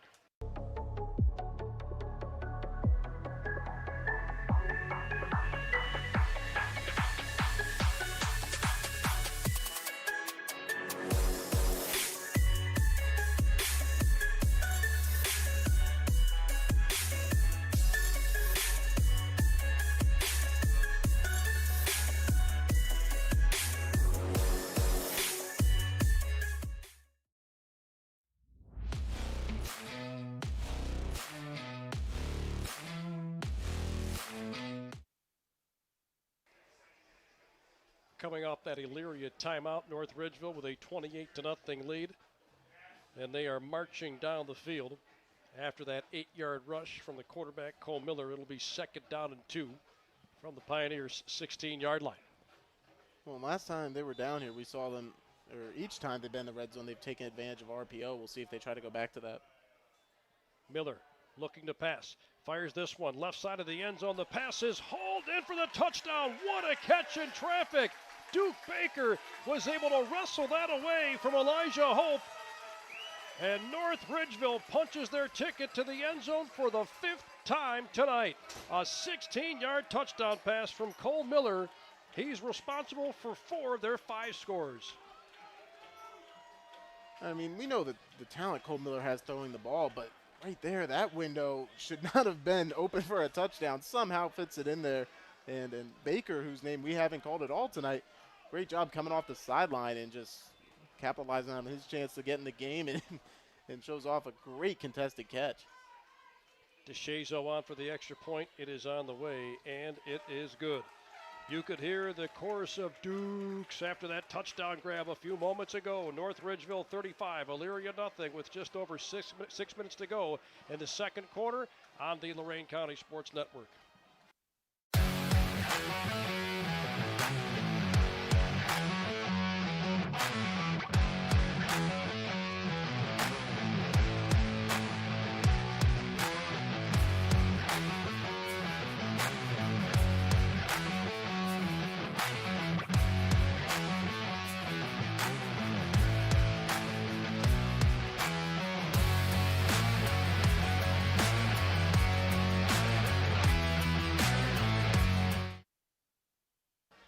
Five drives, 5 touchdowns. This North Ridgeville offense has been a model of efficiency so far. They lead Elyria 35-0. Glad to have you with us tonight on the Lorain County Sports Network. I'm Andy Bulbarch, joined alongside Max Drummond, providing the colorful analysis. Edwin Vereen, our director. Sam Sovacool working the camera tonight. Our squib kick. This will go down the middle of the field. Ja'Cory Bradley will pick it up. Tries to stretch the play to the near side, but he's knocked down right around the 20-yard line. They may mark him down shy of that. They'll spot him down at the 19. Well, once again, several starters for that Rangers defense in on the tackle there. And definitely a little miscommunication on who was going to receive that. These squib kicks have really been affecting the Pioneers and their field position as a result. Well, Elyria, in their first couple of drives, showed some promise. The last couple of drives have been pretty quiet and pretty quick. And when you fall behind 35-0, it's tough to get the ball into the hands of many would argue is your best player. And tailback Kevin Jordan. He's had a few positive carries so far tonight. Low snap. Gilbert's in some trouble right away, and he gets hit at the 15-yard line. Dropped for a loss of about 4. There were a couple of different Rangers in on that stop, but it looked like Hayden Placido, the big fellow, was one of the first ones to wrap him up. And he's one of those guys that's helping fill in on that front tonight, and I'm sure we're going to see a couple guys rotating around, getting some varsity experience here, but they're matching up well with that offensive line and providing a lot of pressure for Stephen Gilbert. Inside of 5.5 minutes to play. Elyria offense trying to put something together. Gilbert sets up for a pass, fires across the middle, incomplete. He had a man open. It was Rogers, but he could not hang on to it just inside the 30-yard line. And that's a brutal play. I mean, a couple different times we've seen a few things lead to the passing game not be as effective as it could, as there's been a couple missed throws here and there, some pressure coming in, and then right there, another drop, as we've seen a couple of those tonight. This Elyria offense staring down the barrel of 3rd down and 13 at their own 16-yard line. They'll empty out the backfield for Gilbert again. Ridgeville rushing 4. Pride takes the snap this time, throws to the far sideline, incomplete. He was looking for Ja'Cory Bradley, but there was a bit too much on that pass. Would have been a real tough catch to try and come down with, and even if he had hung on to that, I don't know if he would have had enough for a first down, and they'll have to put it away again. They may have been a yard or two short of that line, and right there, it's already tough enough against this defense getting the timing down, and when you have a quarterback receiver duo that hasn't had the chance to try to connect tonight, that can make that play a little bit more difficult than it already is. Out comes Steve Mayer to punt inside his own 5-yard line. They'll get this punt away. Bit of a wobbler. Clark will make the catch at the 48. Takes it past the 50, trying to turn the corner. Now he's going to try and shift the gears and change field, and he gets tackled right around the 49 of Elyria. He had to go a long ways, but he picks up about 3 yards on that return. Well, that's just comes down to an effort play there by DeAndre Woolbright, the senior for Elyria, not giving up on the play after missing the initial tackle. Gets up, realizes the play's coming right back at him, and he's able to shut it down. And, you know, that's a little battle, right, that I think you kind of have to win. You don't get them on that first swipe, but you've got the wherewithal to get back up and not give up on the play, come back and get them just a couple of yards down the field. Cole Miller on this double handoff. This will be taken down the near sideline by Anderson. One man to beat inside the 15, undercut just inside the 10. He'll go down close to the 8-yard line. Steven Johnson kept him out of the end zone. When you've talked about it a few times, well, I mean, the amount of different guys that are able to make plays for this North Ridgeville offense, it's almost impossible to try to stop it, and it also speaks to what a great job Avon did last week, because this is a very dangerous team. And we've mentioned so many different names on offense. They get a lot of guys involved. Barnhart, the only tailback of the formation here, 1st and goal from the 6. They'll give it to Anderson again. Anderson tries the left side, breaks one tackle, got inside the 5, trying to push that pile forward, but the officials will blow this play dead near the 3.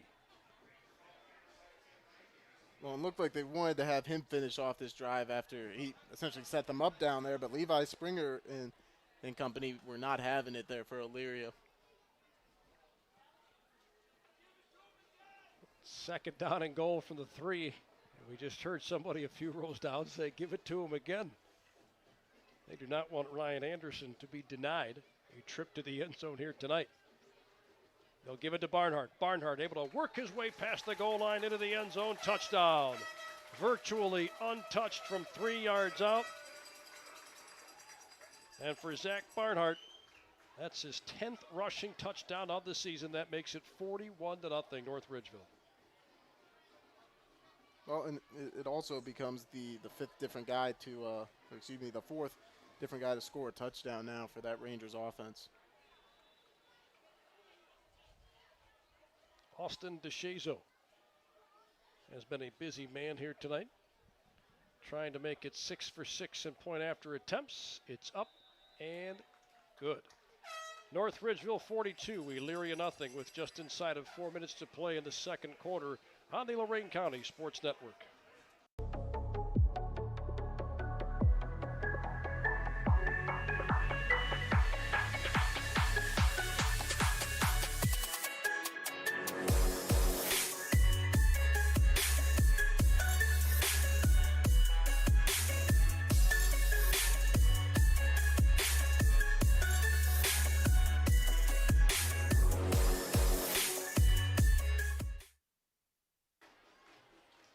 Six drives, 6 touchdowns for the North Ridgeville Rangers. Well out in front of the Elyria Pioneers, 42-0. He's Max Drummond, I'm Andy Bullbarch. Edwin Vereen, our director, Sam Sovacool, working the camera tonight. The 4 horsemen out here at North Ridgeville's Ranger Stadium. Many would argue is the finest facility in Lorain County. Just a beautiful place.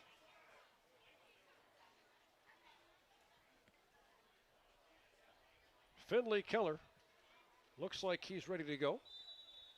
And now we get the whistle indicating that he's all set to kick this away. Squib kick. It'll bounce a couple of times. Jacory Bradley will get to it close to the 15. He's out past the 20.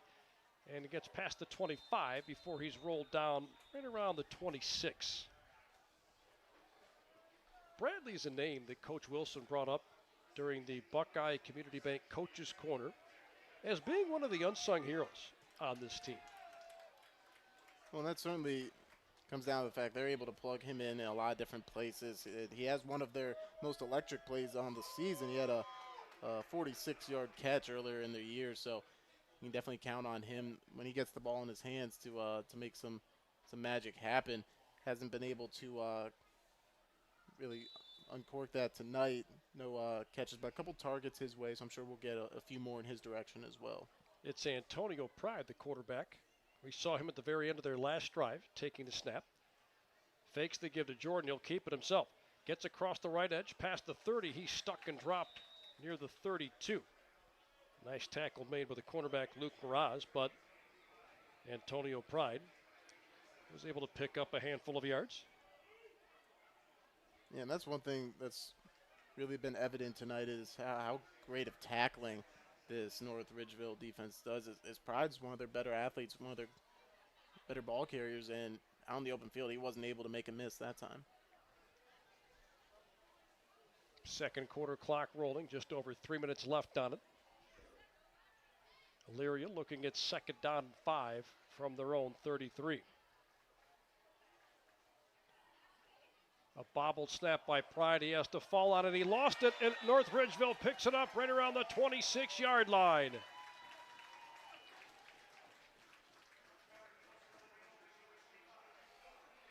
And that's the first turnover of the night.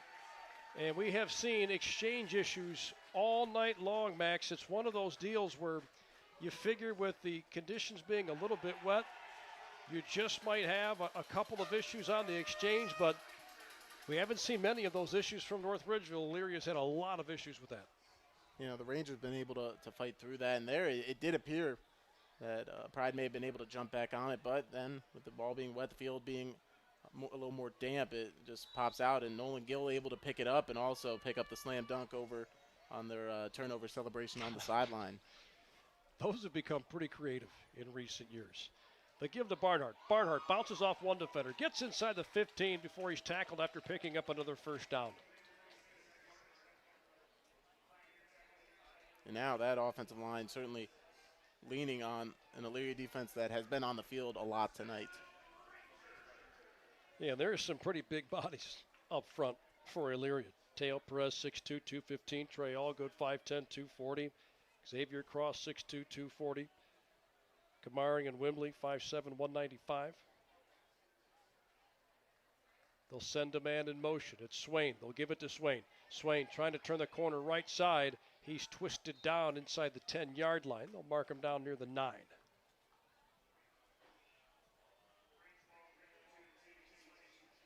And Swain there making it a lot easier on us to tell he's with the bright cleats and gloves. But also a change up in there right now. Brendan Watchorn entering the game at quarterback for the Rangers, guiding their offense now. Well, Cole Miller has done plenty here tonight, as he's been involved in 4 of their 6 touchdowns. Watchorn will hand this one off to Anderson. Anderson is hit at the 7-yard line. Couldn't quite get off that right edge. And it'll be third down and short. Well, it looked like Dolan Melendez that time setting the edge there for that Elyria defense. One of their reserves who plays in a lot of different spots in that secondary. So they can count on him to get into the ball game here. So it's third down and 2 from the 7. Watchorn takes the snap. They'll give to Barnhart. Barnhart plows his way forward. He gets close, but it looks like he's going to be a little short of the goal line. He does enough to pick up a fresh set of downs, though, making it first down and goal. In situations like this, once they're inside the 10-yard line, you almost guarantee that it's going to be Barnhart. And it looks like they won't deviate from that at all here. Watchorn operates out of the shotgun. He'll have Barnhart behind him. Sends a man in motion. It's Anderson. They give to Barnhart. Barnhart plows forward, and he is in for the touchdown. Zach Barnhart with his second touchdown rush of the night. This one from 1 yard out, making it 48-0 Rangers. Levi Springer almost was able to get him short of the goal line there, but Barnhart just extending and would not be denied. Here's Austin DeShazo trying to boot his 7th point after attempt through the uprights to try and make it 49-0. The hold is down. Extra point has plenty of distance. He'll split the uprights to make it 49-0. Rangers with 46 seconds to play in the opening half on the Lorain County Sports Network.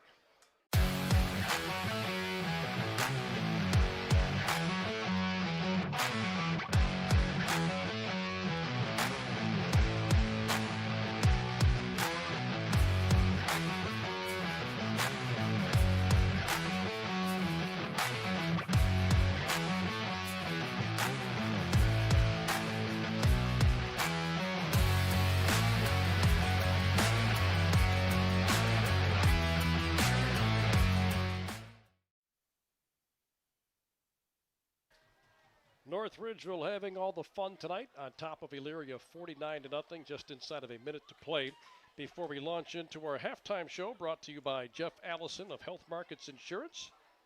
We'll take a look at some first half stats, see what's happening in other high school football stadiums in and around the county.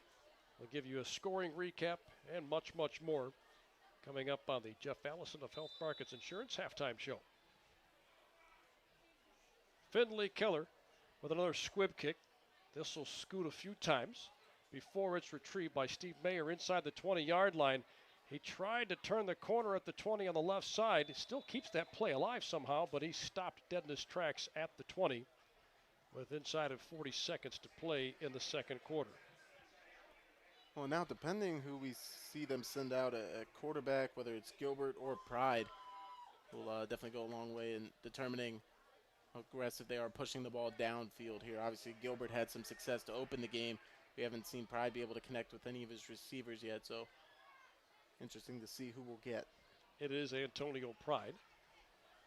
Sets up in the shotgun. North Ridgeville will get the ball to begin the second half. Pride bobbles the exchange. He's able to hang on to it, though, but he is corralled in the backfield. They'll mark him down near the 17. And I don't know that they're going to run another play here. They don't have to, and based on the way this first half has gone, Max, I'd be surprised if they tried to run another one. Sure. Possibly take this to the half as is, and looks like that's what we'll get here. And no urgency to get to the line, and again, who could blame them? It's just been a real rough half for Elyria, and at this point, I think they just kind of want to get back to the drawing board and try and figure out some positive things that maybe they can take with them in the next week. At the half, it's North Ridgeville 49 and Elyria nothing. In a few moments, we will launch right into our halftime show, again brought to you by Jeff Allison of Health Markets Insurance. Halftime stats, halftime scoreboard, scoring recap, and much more coming your way here in just a few moments. Again, North Ridgeville 49, Elyria nothing at halftime on the Lorain County Sports Network.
It's been a one-sided battle here at North Ridgeville's Rangers Stadium. Halfway through this one, North Ridgeville leading Elyria 49-0. Andy Bulbarch joined alongside my tag team partner Max Drummond, providing all of the colorful analysis throughout the night. Edwin Vereen, the captain of our ship, he's the director, and Sam Sovacool working the camera tonight. And he's also running down and getting us dogs so we can rate them on our Rate the Dog segment coming up here in just a few moments. This is the Halftime Show brought to you by Jeff Allison of Health Markets Insurance. Uninsured, enrolled today with Health Markets Insurance in Amherst. We told you the score is 49-0. Let's take a look at how we got there. Now, North Ridgeville's been outstanding both offensively, defensively, and on special teams in this one. They've created the game's lone turnover, but when they created that turnover, this game was already pretty much in doubt. Let's tell you how they got into the end zone. They are a perfect 7 for 7 on their drives, scoring on every single drive so far. Their very first one, after they forced Elyria to turn the ball over on downs inside their own territory, North Ridgeville needed just 3 plays to get into the end zone. Charlie Steinmetz got there on a 14-yard touchdown rush. Their very next drive, 2 plays, a 52-yard touchdown toss from Cole Miller to Landon Nepshield, making it 14-0 after Elyria turned it over on downs again. That offense went right back to work for the Rangers, and this time Cole Miller used his legs to get his way into the end zone on a 15-yard touchdown scramble to make it 21-0. Miller would throw another touchdown pass on their next drive, this one a 15-yard pass to Charlie Steinmetz, making it 28-0 Rangers. And then he found Duke Baker, who made a terrific catch in traffic, another 15-yard TD pass to make it 35-0. Zach Barnhart would punch one in from 3 yards out, and then with just inside of a minute to play, he ran it in from 1 yard out to make it 49-0 Rangers. So a lot of different names getting involved for North Ridgeville, as some thought maybe there would be a bit of an Avon hangover after that loss last week. So far, they have thoroughly dominated every single phase of this game. Max, before we get into some of these stats here, just some overall thoughts on what you've seen halfway through this one.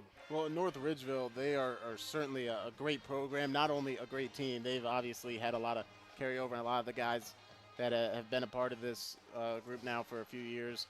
It's really instilled toughness, discipline, and focusing on what's in front of you and not lingering on what happened previously, and that's been on full display tonight. I mean, you alluded to it. They've had a lot of chunk plays. They've also had drives where they've just gone dink and dunk or picking up nickel and dime, not exactly all at once. They've had a couple of big plays like that, but they've just shown a lot of versatility on offense, and obviously that defense speaks for itself, and it's full of guys that are very hard hitters. We've seen that too. Yeah, we've seen a couple of big collisions in this game, and for Elyria, look, tough sledding as we thought that it might be coming into this game. They moved the ball pretty well. Their first couple of drives weren't that bad. They were able to get the ball inside the red zone, but, you know, at a certain point, you've got to find a way to extend drives. They haven't been able to do that here tonight. They've tried some different things. They've gone with a couple of different quarterbacks. Not a whole lot has worked against this North Ridgeville defense. Well, Max, go ahead. Well, they've been pretty aggressive too. I mean, they've obviously gone up top a couple times for Steve Mayer. They've gone for it on 4th down a handful of times too, just doing whatever they can to show that they're not going to back down in this situation. Well, let's take a look at some of the first half stats brought to you by Al Januzzi CPA. It's all about the numbers, and Max has those numbers. Well, we'll start with the hosting North Ridgeville Rangers. Obviously, we alluded to it a couple times. There's a lot of different players on that offense getting involved, and it's probably starts with Cole Miller because of how great of a passer he was in that first half. 8 of 11, 168 yards, 3 passes of over 20 yards. And on the receiving end of one of those, Charlie Steinmetz, 3 catches, 52 yards. Also, we've got Landon Nepshield, 2 catches, 61 yards. And a couple of those receivers on the receiving end for a touchdown, Nepshield, Steinmetz, and as well as Duke Baker you talked about. And then on the ground, they've been very effective with whoever's touched the ball. You want to talk about Zach Barnhart, 8 for 87 and 2 touchdowns. Steinmetz contributing a touchdown on the ground with 16 rush yards. And Cole Miller also 23 rush yards, and most notably on one of his touchdowns as well. And then looking over at Elyria, they never really had a chance to try to get Kevin Jordan going. They handed it off to him a few times on those opening drives, but then once the deficit hit, they weren't able to continue going back to him. So he's at 9 yards right now, and that just speaks to how great that front seven for North Ridgeville is. And through the air is where they've had most of their success. They've had a few miscommunications, a couple drop passes, but even still, Stephen Gilbert, 6 of 15, 67 yards, including the 42-yard pass to Mayer, who's at 4 catches on the night as well. Great stuff. Well, the stats tell you pretty much all you need to know about how this one has gone down so far tonight. Searching for some positives for Elyria. Again, they did have a couple of drives that they were able to move the ball a little bit, but again, kind of stalled, and it's just been a tough night for the Pioneers. Other end of the spectrum, North Ridgeville is doing just about everything right in this game. Let's take a timeout here on the Jeff Allison of Health Markets Insurance halftime show. When we come back, we'll rate the dog, and we'll also take a look at some scores from across the area as well. Your score in this one, North Ridgeville 49, Elyria nothing on the Lorain County Sports Network.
Here at North Ridgeville Ranger Stadium, 49-0. The home team having all the fun at the expense of the visiting Elyria Pioneers. Glad that you've dialed in on a wet Friday night here in North Ridgeville. Andy Bulbarch, Max Drummond, Edwin Vereen, Sam Sovacool with you. And we were going to run some scores off. We'll do that here in a minute. But it's time to rate the dog. And rating the dog is something we enjoy doing at halftime every single week. This week, I think, takes the cake so far. Rate the Dog brought to you by Brian Victor of Howard Hanna. Brian says, enjoy the game. We're enjoying the dog here at halftime. I don't want to get struck by lightning by any of the previous places that we've gone to, and we go back to one of those in a couple of weeks.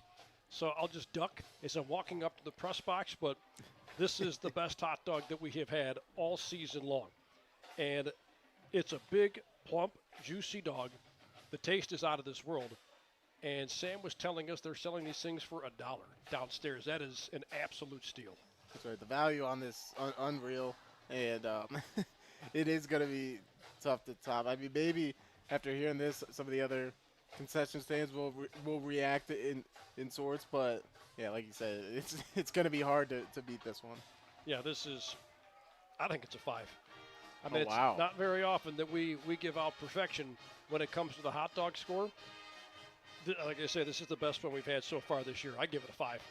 It is, and that seems to be the consensus. I'm going to rain on the parade as the rain comes down more out here. I'm going to come in at like a 4-7. I think it is a really good dog. I think the bun to match it, and this is asking a lot. I'm being a critique here. The bun to match it, a little more bread with the dog, but still the taste was just fine. Jeez, oh man, you're just being Debbie Downer. You're like that one food critic on those holiday baking shows that just has to say something that doesn't go along with everybody else. I'll tell you what, this is just terrific. You add value into the equation for just $1. That's fair. That is fair. Yeah. I mean, just outstanding. All right. Rate the Dog, again, brought to you by Brian Victor of Howard Hanna Real Estate. Brian says enjoy the game each halftime. We enjoy the dog. We'll do that here in just a few moments. Let's take a look at some scores from across the area. Big shout out to my man Edwin Vereen for digging these up. Avon Lake leading Amherst 14-0. That was one of the more intriguing games in the area. Avon Lake has come from behind a lot this year. Doesn't seem like that's going to be an issue so far, but right now Amherst really the one team a lot of folks had highlighted in the SWC because of how well they have played to this point. Berea, Mid-Park, and Midview deadlocked at 7. That game's at the half. And Max, you get the impression the lower scoring game that is, the more that benefits Midview, because that's not necessarily a team that's used to playing in a ton of shootouts. But Berea Mid-Park is one of those offenses that's very tough to contain. That's right. Those teams, they kind of their identities clash a little bit, and I think that was a game I had circled as one of the most interesting, especially when you take into account if somebody who's not familiar with Lorain County football or the SWC, you look at the records and you're like, oh, well, there's games out there across the county tonight that have better records going against each other. I think that was the most intriguing to see how each of them responded coming off of some losses, and it's certainly sounding like a competitive game. Yeah, absolutely. No doubt about that. You can hear Don Vincent and company on WDLW. They've got the call over in Grafton for that one. Avon leading Olmsted Falls 14-7. That's a close game, but anybody that tells you in the SWC about taking on Olmsted Falls, nobody else runs an offense like that. It is just so hard to prepare for, especially in the middle of the season. That's one of those teams you want at the very beginning of the year, so you have some extra time to get your team ready for them. Avon's had their number, though, the last few years, and right now they lead 14-7. In the LC8, Columbia leads Oberlin 14-0. Well, they've got a battle going on between Clearview and Wellington. Clearview was up 20-7. Wellington has put another one on the board, making it 20-13.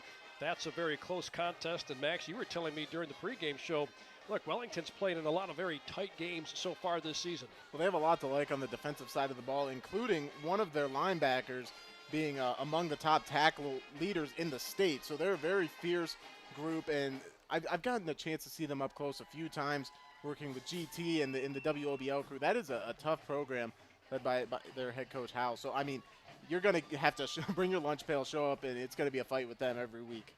Elsewhere in the LC8, Firelands leading Brookside 13-0. Brookside coming off a big win last week, 3-2 heading into this one. So it'll be an interesting matchup to see if they can find a way to come back in the second half. Keystone leads Black River 14-0. Looking at some other scores from across the area, Elyria Catholic looking for their first win of the season. We, of course, saw them last week, a game where they just had lots of issues finishing drives, turned the ball over 3 times inside their own 10-yard line in that loss to Padua, but they have a 14-0 lead against St. Vincent St. Mary. That game started a little bit late. Apparently there were some bus issues, so that game will probably still be going on when this one is over. Vermilion leads Norwalk 6-0, and of course yesterday Lorain took down Bedford 48-14. So what's interesting about these scores is, there's still a lot of time left to change that playoff picture. But, for North Ridgeville, to keep it present here for us, 5th seed, Division II, Region 6. And you're taking on a Division I team in Elyria. Sure, they're winless, but anytime you win, when you go up a division, that certainly isn't going to do anything to hurt your chances of increasing your playoff seed. But it's fun for us to talk about now in Week 6. They still have a couple of very tough games coming up. Still have to take on Amherst, who right now is the 2nd seed in that region. Still have to take on Avon Lake. There's some really tough tests coming up for this North Ridgeville team. But at the same time, right now, they're the 5th seed in a very difficult region. Yeah, I mean, you hit the nail on the head there. It's going to be so valuable to host a playoff game in that region. I think that's one of the toughest ones in the entire state, regardless of division, and it's going to go a long way. And you might even see some rematches from the regular season. So, I mean, it's definitely going to be a lot of fun to see how that plays out. Yeah, and even last week at the end of that game when Avon took down North Ridgeville, when Coach Mike Elder was on with Dave Grinchinsky and company on the postgame show, he had said, look, I mean, sure, they suffered a tough setback here tonight, but at the same time, this is a team that we expect to see win a couple of games in the playoffs. They're going to be around for a while. All right, let's take one more timeout here on the Jeff Allison of Health Markets Insurance Halftime Show. When we come back, we'll get you set for the second half, revisit some of those keys, and get you ready for half number 2. Again, at the half, 49-0. North Ridgeville leads Elyria on the Lorain County Sports Network.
All set to start the second half of action here at North Ridgeville Ranger Stadium. Rangers having all the fun tonight on top of Elyria 49-0.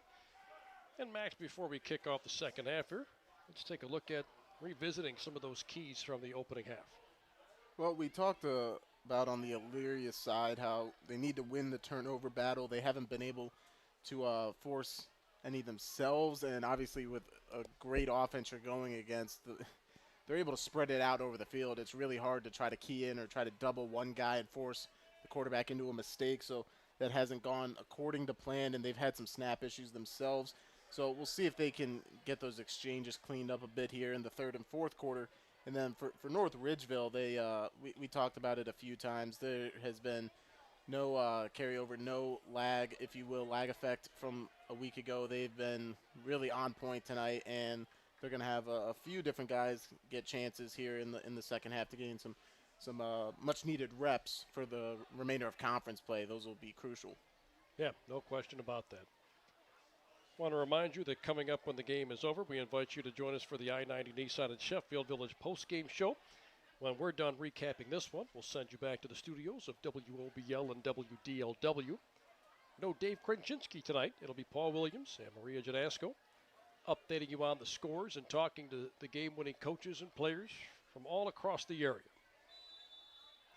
Lex Brunner has it teed up at the 40-yard line, ready to kick this away to North Ridgeville to start the second half. This will be retrieved right around the 8-yard line, taken up to about the 25 on the return for North Ridgeville. It's Joshua Grimm. On a tough tackle on the play there, is Pioneer who made it will stay down here before North Ridgeville comes out on the field. An unfortunate sight to see, especially in a game like this at 49-0. And the training staff has come out there to take a look at that young man. And while they continue to tend to the injured young Pioneer, we'll step aside for a quick injury timeout on the Lorain County Sports Network.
Levi Springer, the injured young man, being helped off to that far sideline, but he's back on his feet, which is a great sign. And this North Ridgeville offense will take the field here up big as we start the second half.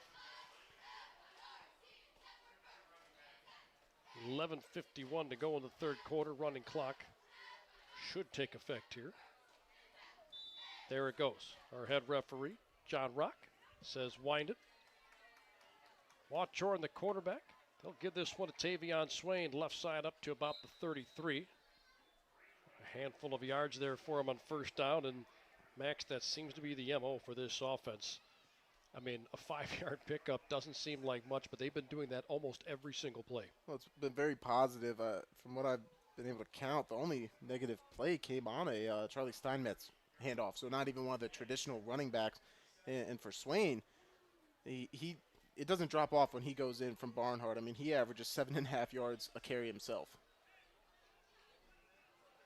Watchorn hands it off again. Double handoff. This will be taken right side. He's cut down in the backfield. Hit and dropped right around the 32. Well, they handed that off to Dylan DeShazo, but just couldn't turn the corner. Well, they may have even, they lost a couple yards there, so now it'll be interesting to see how the offense responds here with Watchorn in the game, who doesn't have nearly as many reps, obviously, passing the ball. As Dolan Mendez on the stop. Pass goes right side and falls incomplete from Watchorn.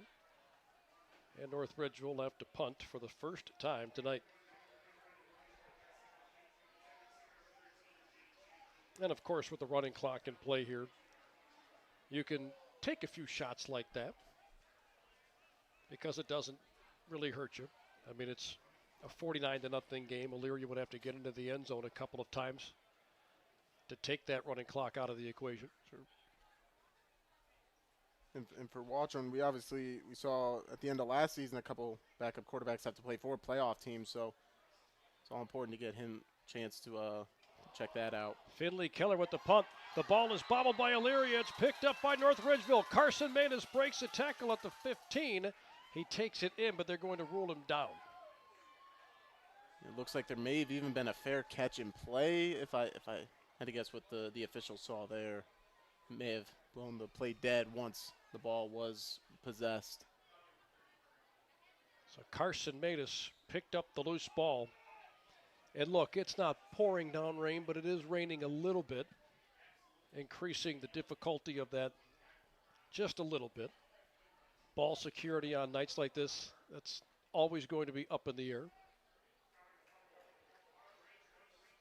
And look, even when North Ridgeville is punting, they're still finding a way to come up with the ball. That's just been one of those nights. That's right, and that was the first chance we got to see their punt unit out there, and obviously a lot like their kickoff team, very stout at getting down the field quickly. Watchorn hands off to Swain. Swain tries the middle, and he's dragged down by Kamari and Wimbley.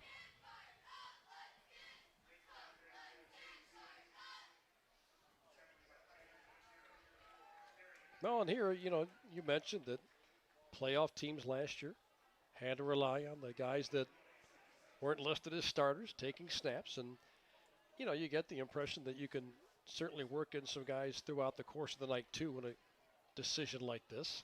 Double handoff again. Taken left side by Anderson. Room to run past the 10, the 5, and into the end zone. Touchdown, North Ridgeville. A 30-yard touchdown rush by Ryan Anderson. And North Ridgeville's up 55-0 with inside of 9 minutes to go here in the third quarter.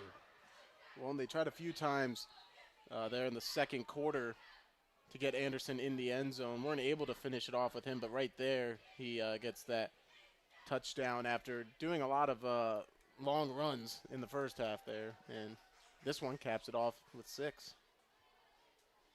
Well, you're right. They try to get it to him a few times. We heard one of the fans a few rows below us say, give it to him again, after he'd taken 3 straight carries. It appears to be a very good play call.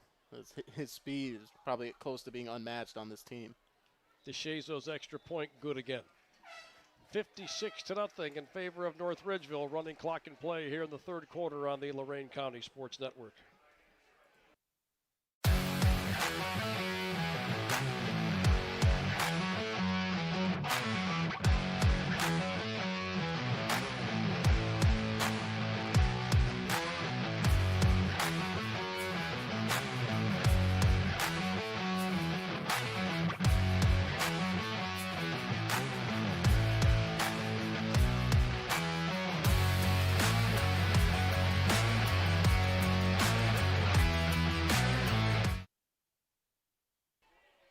56-0, North Ridgeville after a 30-yard touchdown rush by Ryan Anderson. That came moments after Elyria fumbled a punt. Carson Matis recovered it. And just a few plays later, they're able to get into the end zone for the 8th time tonight. He's Max Drummond. I'm Andy Bulbarch on our YouTube Game of the Week on the Lorain County Sports Network. Back at it again 1 week from tonight over at George Daniel Field in Lorain. The Titans will take on Warrensville Heights next Friday night. And you talked about at halftime their score in a Thursday night edition of high school football. I mean, 2 years in a row, that program is certainly on a roll, and it's exciting to see another Lorain County team added to that playoff bunch. And we have a whistle thrown from the official on the near sideline. Somebody moved early on the kickoff team for North Ridgeville. So this will cost the Rangers 5. And fortunately, We haven't seen a whole lot of those tonight. Throughout the course of the season, we have seen a ton of those the first couple of weeks. It felt like we had at least 20 penalties.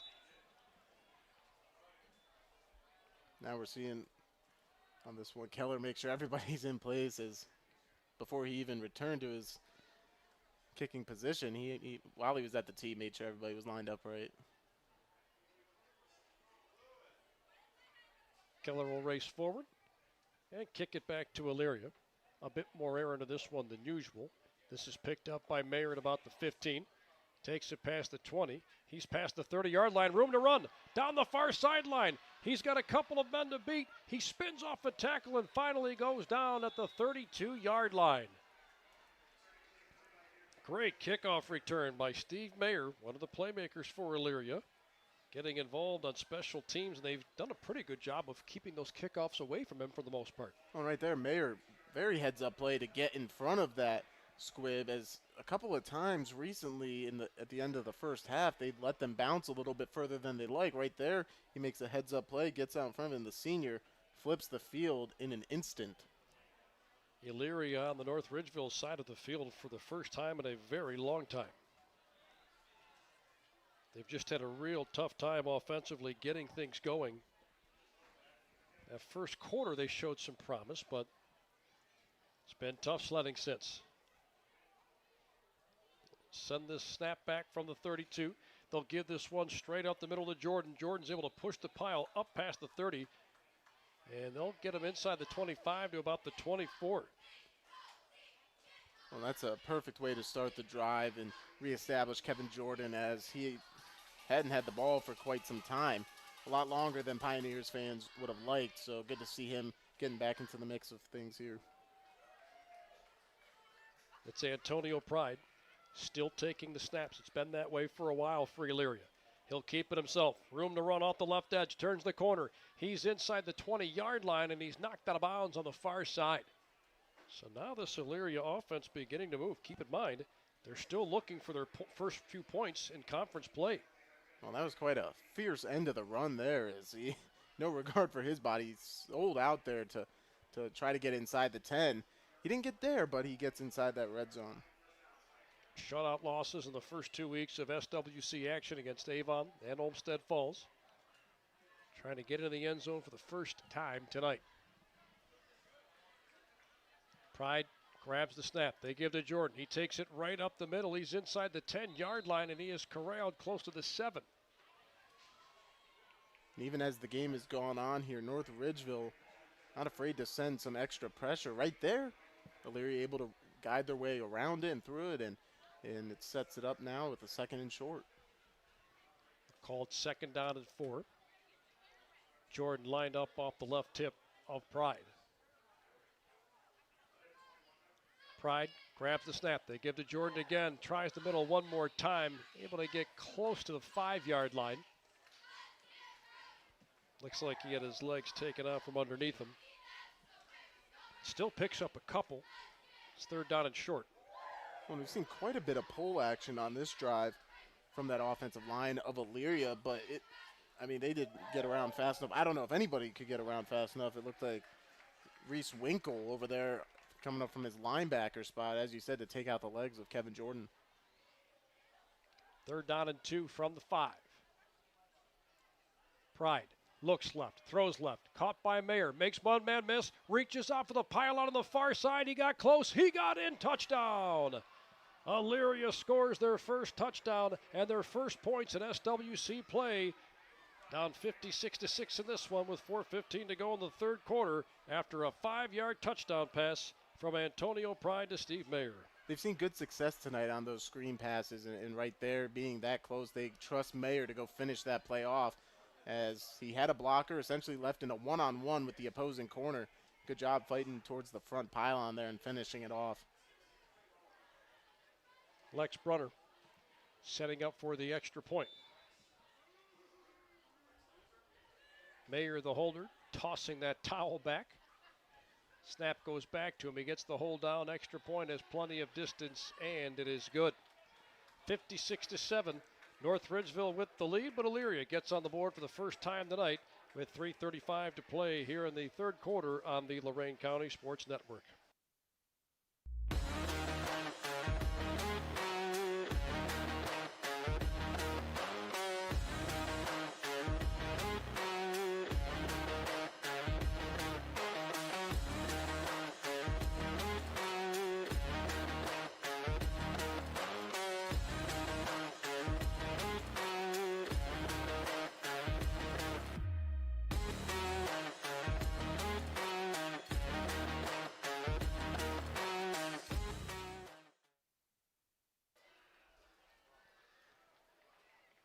A 5-yard touchdown pass from Antonio Pride to Steve Mayer brings a brief 5-play drive to a close. They went 32 yards down the field. That was all set up by a terrific kickoff return from Steve Mayer. And the Elyria Pioneers on the board for the first time tonight. Down big in this one, though, 56-7. Just over 3.5 minutes to play.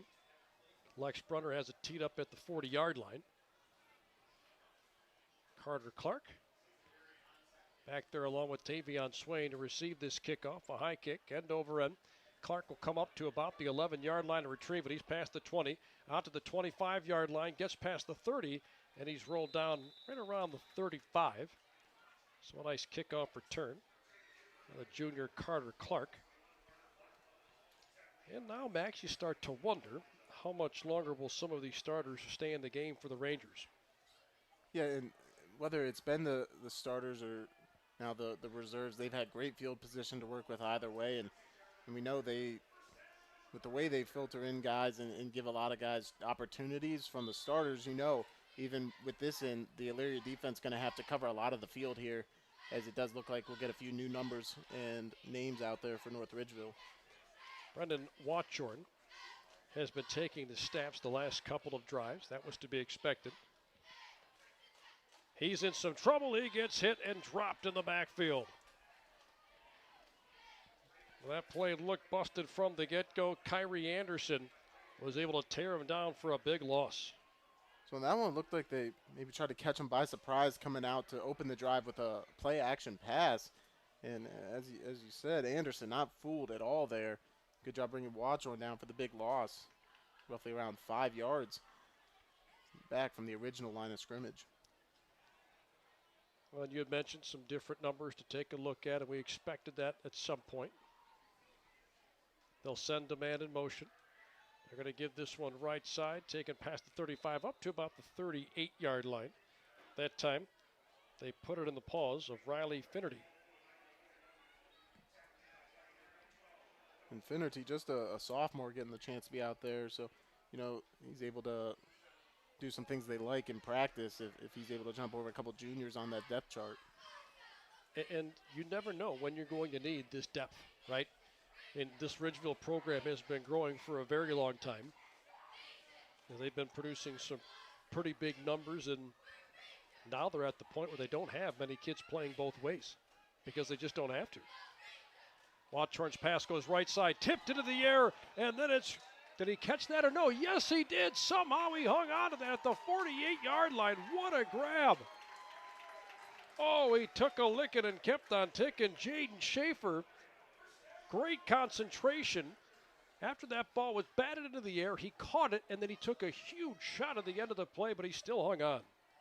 Incredible concentration there. And I mean, what a hit delivered that time. I believe that's going to be one of the safeties back there for Elyria. My goodness. I mean, now we have another contender for our collision or our big hit of the game.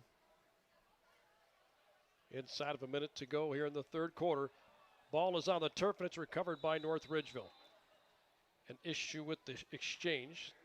As Watchorn was trying to, once again, give that to Riley Finnerty, but Finnerty had a hard time hanging on to it. And I don't believe they have to run another play here. Actually, I checked that. Yes, they do. They have to run one more play here in this third quarter before we run out of time and get you set up for the final stanza in this one. Rangers already have this one up 56-7 with a running clock. Watchorn will give it up the middle again to Finnerty, but he has nowhere to go. He is hit and dropped. He was hit by Xavier Stevens, amongst many others. And that will bring us to the end of the third quarter. 56-7, North Ridgeville leads Elyria at the end of 3 on the Lorain County Sports Network.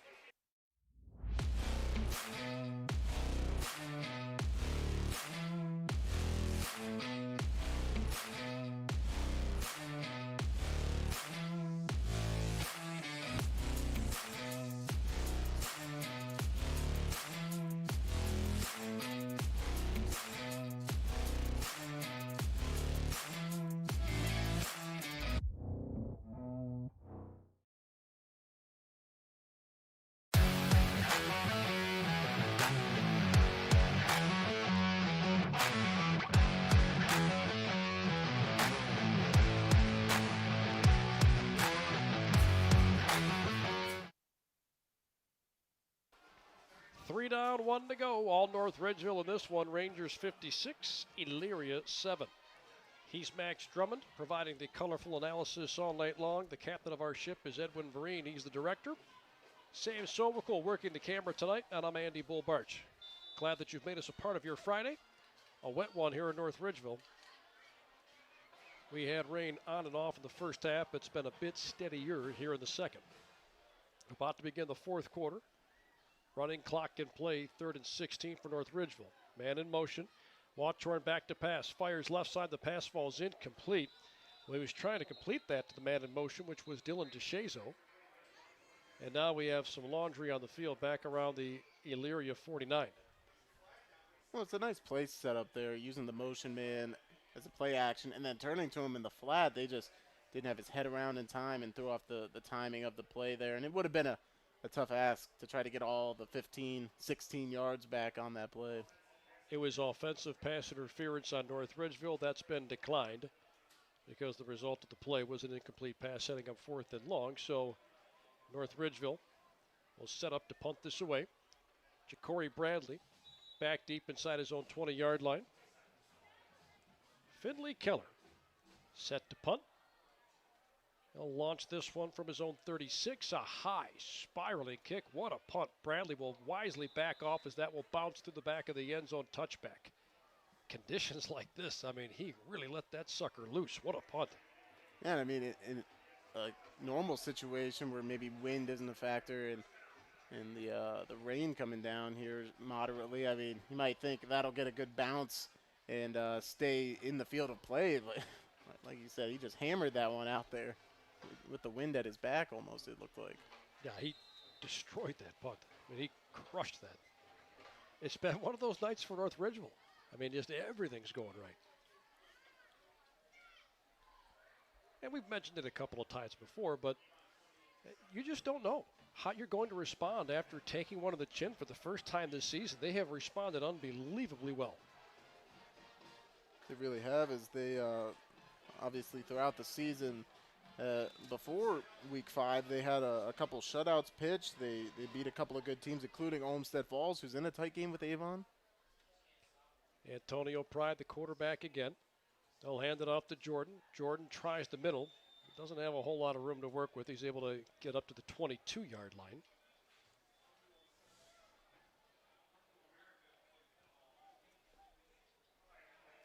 And changing the culture at Elyria is something that Coach Wilson's trying to do. He said, look, you know, when I took over, I was trying to get guys to commit, and that can certainly mean a number of different things. One of the things he talked about was getting the kids to consistently show up to practice and show up in the film room. Pride will keep this one himself. Up the middle he goes, past the 25, and he is wrestled down right around the 27. Ryan Strippy got to him. Well, and to your point about getting guys to show up, getting them there consistently, the stability, it often starts and bleeds down from the top there. And these kids, they've had a couple different head coaches over the years now. So that's one battle Matt Wilson is fighting to instill. And when he talks about these players, you can hear the passion in his voice. He knows that there are a lot of great kids, a lot of hardworking kids on this team. And it's only a matter of time, a couple of years, where if they can get enough of that consistency going where it can click. I mean, we've heard Kevin Jordan talk about that to reporters as well, as they've had their moments. They just haven't been able to do it on a regular basis. Pass falls incomplete. They were trying to get it to Ja'Cory Bradley in the flat out on the right side. But to continue on that topic, too, you mentioned the passion. We could hear it in his voice when we spoke to him.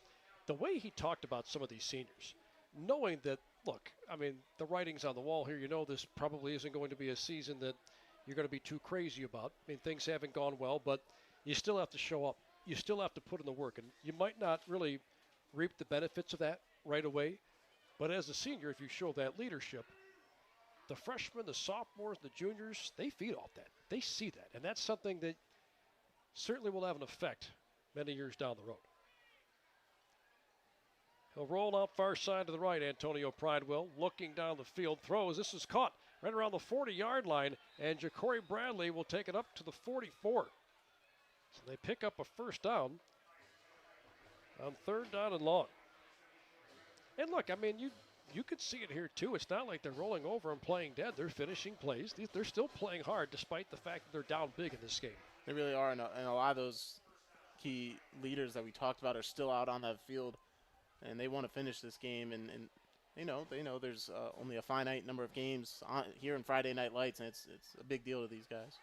Keeper, Pride, after faking the give to Jordan, has room to run, and he is wrestled down near the 49-yard line, a 4-yard pickup. And that goes a long ways.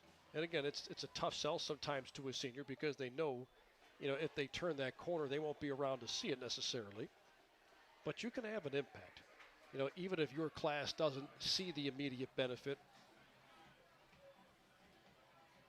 And, when a team doesn't give up in a situation like this, that's a direct reflection of the head coach. There's no question about that. There was a flag on the play, and this is coming back. And moving forward, we'll see who they choose to go with. Obviously, with a new staff in their first season, always trying to establish those important positions like quarterback and a couple positions on defense like linebacker can be tough to sort out. So we'll see how they continue to work through that here on offense at the signal caller spot. Pass goes right side. It's caught by Stephen Mayer. He's tackled at the 43-yard line. Only give him the 44. That's close to the original line of scrimmage. And Mayer tonight, he's been a real bright spot on that offense. He's close to double-digit targets right now, 6 catches, 65 yards, the one touchdown on the night for them as well. So he certainly has been important for them this season. And as he's also, it just continues on what has been a pretty solid receiving season for him. Pride by himself in the backfield, facing some serious pressure. Throws this one down the field. It's knocked away, incomplete. Or did he catch that? Did he make the interception? Holy smokes, he caught that. Brian Strippy somehow hung on to that. It looked like that ball had fallen incomplete and went out on the far side, but Strippy with a monster pick, and he wants a slam dunk on the near sideline. He'll get it. Wow. An acrobatic pick. So that's the second time we've seen a North Ridgeville player make the improbable catch. That one may have been even more difficult. The ball was screaming towards the ground, unlike the last one where it seemed to hang up in the air. Right there, Andy had the sideline to deal with. Obviously he didn't take a hit on the end of it, but what an impressive play. Wow. Brian Strippy on the interception. One of the best picks you'll see all year. And they're going to go a little deeper into the depth chart as Caden Reed will come in and take the snap. They'll give this one straight up the middle, take it up to about the 39-yard line. Looked like the ball popped loose at the very end of the play after they gave that to Riley Finnerty. And North Ridgeville picked up the loose ball. They'll also get a first down. It looked like the sophomore there, Gavin Knapp, who we might have thought we were going to see on defense, now obviously in the game on offense over there, but heads-up play and preserves this drive here just under halfway to go in the fourth quarter. Caden Reed, 5'11", 155-pound senior. And the tailback they've gone with the last few drives, Riley Finnerty, 5'11", 155, just a sophomore. They'll send the man in motion. They give to Finnerty again. Room to run up the middle. Makes a cut toward the near side before he's tackled near the 31-yard line. And it was the safety, DeAndre Woolbright, who came up to get him. Man, those motions, even when it's guys that we're not typically used to seeing, I mean, on that play right there, really sold the action out of the backfield, and Dylan DeShazo running hard there from sideline to sideline helped open up that play for Finnerty as the defensive end shot right upfield past him. 3.5 minutes to go in this one.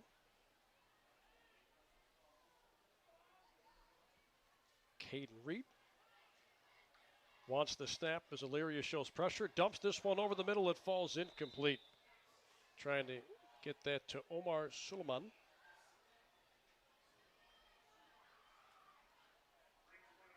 Still checking those tendencies. Obviously, we've seen Elyria attempt to load the box a lot tonight, and this certainly is one of those situations expecting run, but that North Ridgeville offense and a couple of those players over there still trying to see what they can work with here.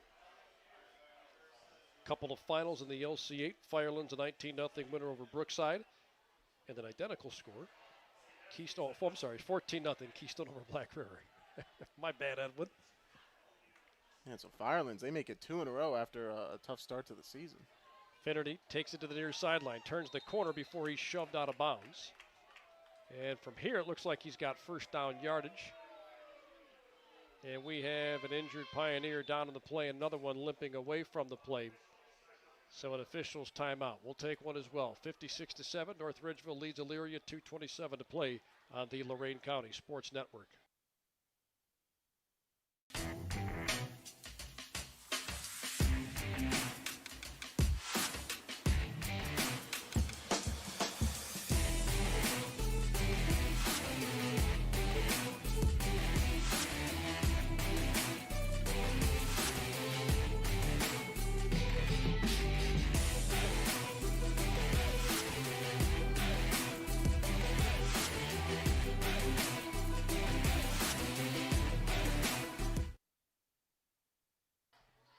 Elijah Hope, the injured young man, was able to jump up and get off the field under his own power. He'll have to miss this next play. He'll be replaced by Caleb White, a sophomore defensive back.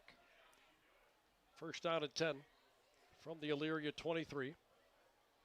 And North Ridgeville should only have to run a couple more plays before putting this one away. The score tells the story in this one. It was all North Ridgeville in the first half, and we've had a running clock the entire second half. The score at the half was 49-0. And North Ridgeville doesn't really have to do anything too crazy here, as a matter of fact. They'll just kind of sit on it, and they only have to do this a couple more times. Well, an interesting dynamic with these kneel downs, as it's becoming more of a trend. Used to exclusively see that under center. Now they're opting for the pistol or the shotgun version of that formation as well. 15 seconds on the play clock, $1:20 on the game clock, so they cannot totally expire it after this next snap. So they'll have to do this one more time. They'll take a knee again. That officially makes it 3rd and 15. They have to take one more knee, and that'll officially put this one away.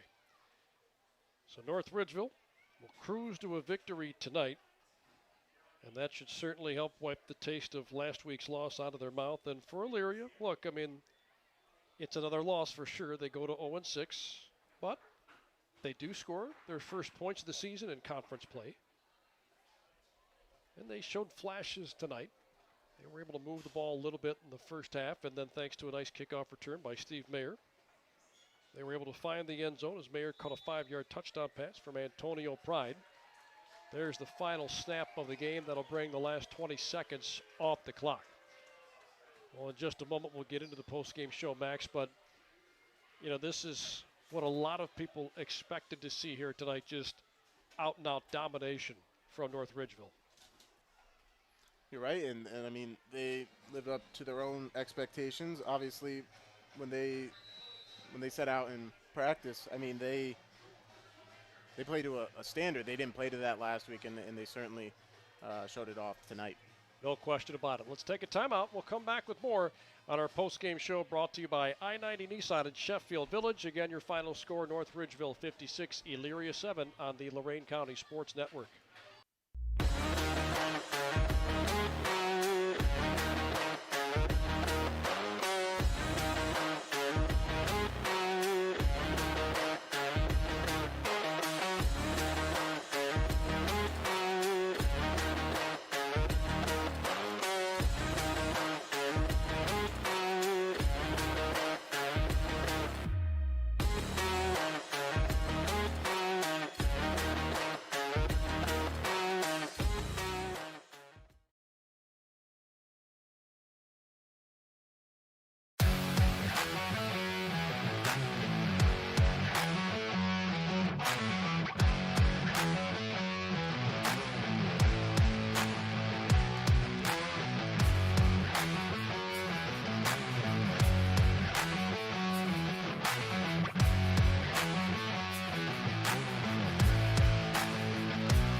Welcome into the postgame show brought to you by I-90 and Nissan Village, because the deals are so good.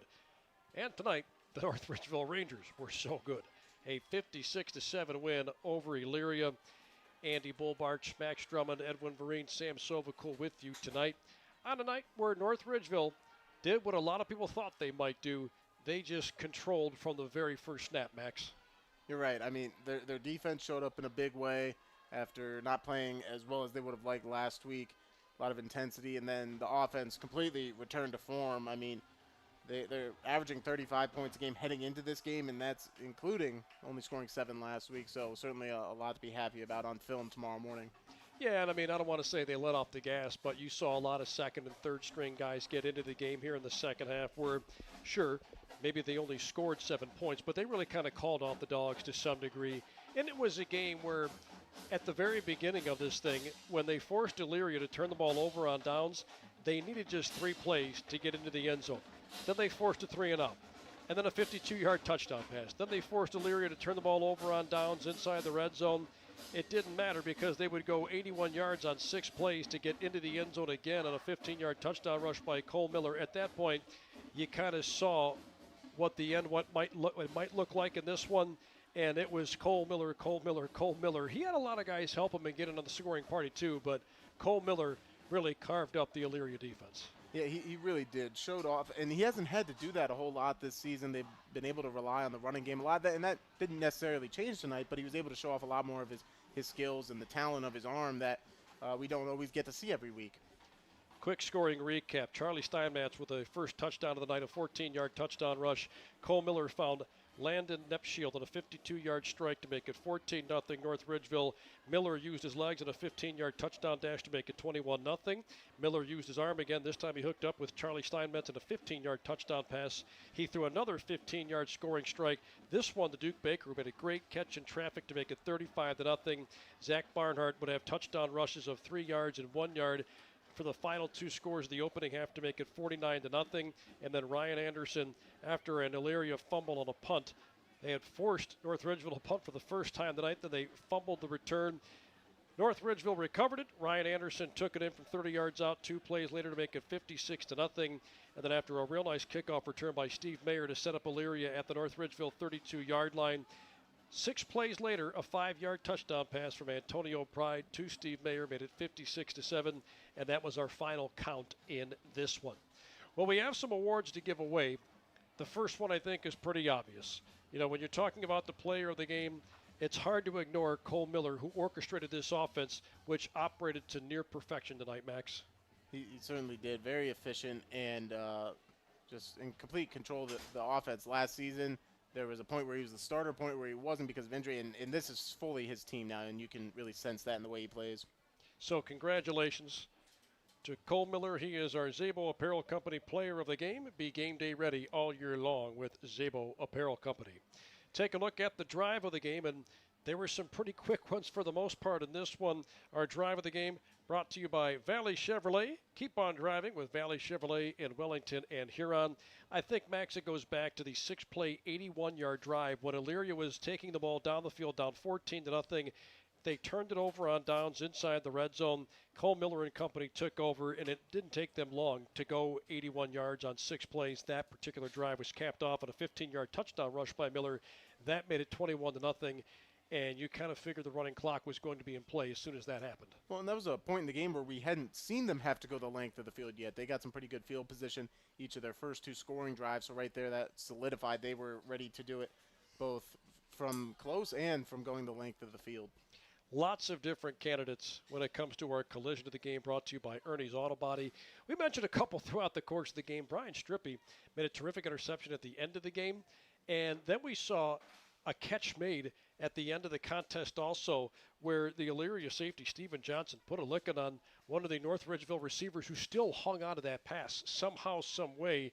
Jaden Schaefer made a great catch after he took a monster pop. So a lot of different candidates for our collision of the game. And, you know, as we continue to take a look at some of our award winners here tonight, you know, Max, it's hard to ignore the final score, but I think you also can't fault the effort of Elyria. I mean, again, it was easy to just kind of roll over when you were down big at halftime, but they never stopped playing and never quit in this one. No, absolutely not. In one of those, you already touched on the big hit by Stephen Johnson, showing that they're still going to contest every ball, quite literally right there in midair. The offensive line still fought throughout the night, and they eventually got into the end zone themselves. So they certainly showed a lot of heart, a lot of effort, and I know, and we talked about it, hit on it, Matt Wilson certainly appreciates that. Yeah, and I think that goes a long ways. That says a lot about the head coach, because when his team's not quitting in a game where you were pretty much out of it at halftime, that says a lot about the effort. Again, that comes from the top down. Big play of the game brought to you by Big Brothers Big Sisters of Lorain County. Be a big, get a big. That's Big Brothers Big Sisters of Lorain County. The 52-yard touchdown pass from Miller to Nepshield was really a thing of beauty.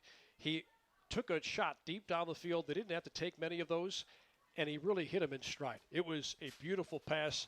Nepshield was able to get behind the defense and just took care of the rest. Yeah, just split the difference of both the corner and the safety on that side of the field and showed off his blazing speed. Want to remind you all year long to check out our social media fronts for the Nick Abraham Elyria Ford Golden Helmet Award Watch. Shop ElyriaFord.com. That's ElyriaFord.com. Well, this was one of those games you thought could potentially be a trap game for North Ridgeville. Well, there were no traps involved in this one as the Rangers win it 56-7. Let's take a look at some of those final stats brought to you by Al Januzzi CPA. I know in the second half it was a little bit tough because we had lots of guys get into this game that we weren't quite sure we were going to see tonight. That's right. Lots of new names out there, and many of the guys that we highlighted at halftime for their contributions weren't able to add to them, so they stayed the same. Overall, North Ridgeville over 400 yards of offense as a team, and they really showcased both through the air and on the ground what they were able to do. Our player of the game, Cole Miller, ended 8 of 11, 168 yards, 3 touchdowns through the air, and also 23 yards on the ground with a rushing touchdown.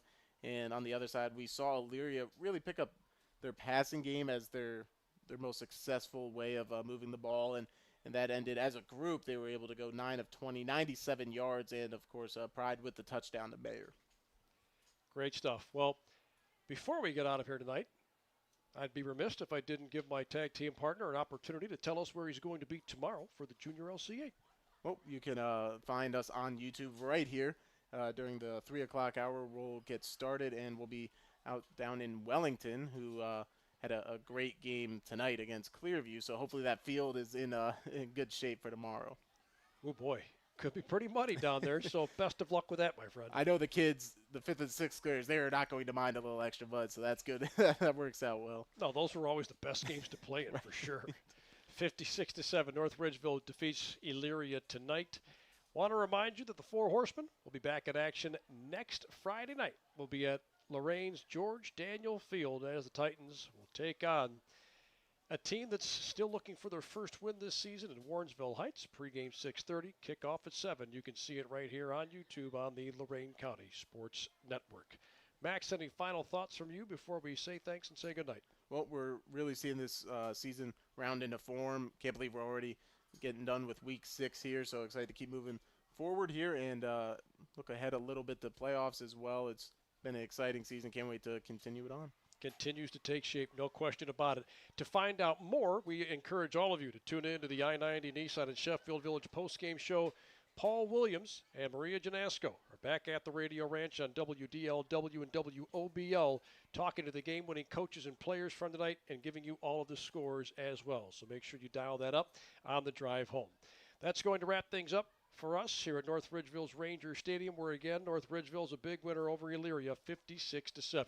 Some people to thank before we wrap this up. First and foremost, a big thanks to all of you for making us a part of your Friday night and taking this one in on our YouTube Game of the Week on the Lorain County Sports Network. Our thanks to the entire staff here at the Athletic Department at North Ridgeville High School for their help and hospitality here tonight. Our thanks to the entire broadcast team as well. The Four Horsemen in full form here. Sam Sovacool running the cameras, the captain of our ship, Edwin Vereen, the director, my tag team partner, Max Drummond, for providing the colorful analysis as well. That'll do it. One final time, your final score, 56-7, North Ridgeville over Elyria. For Max Drummond, Edwin Vereen, and Sam Sovacool, this is Andy Bullbarch saying thanks again for tuning in tonight. We'll see you all again next Friday.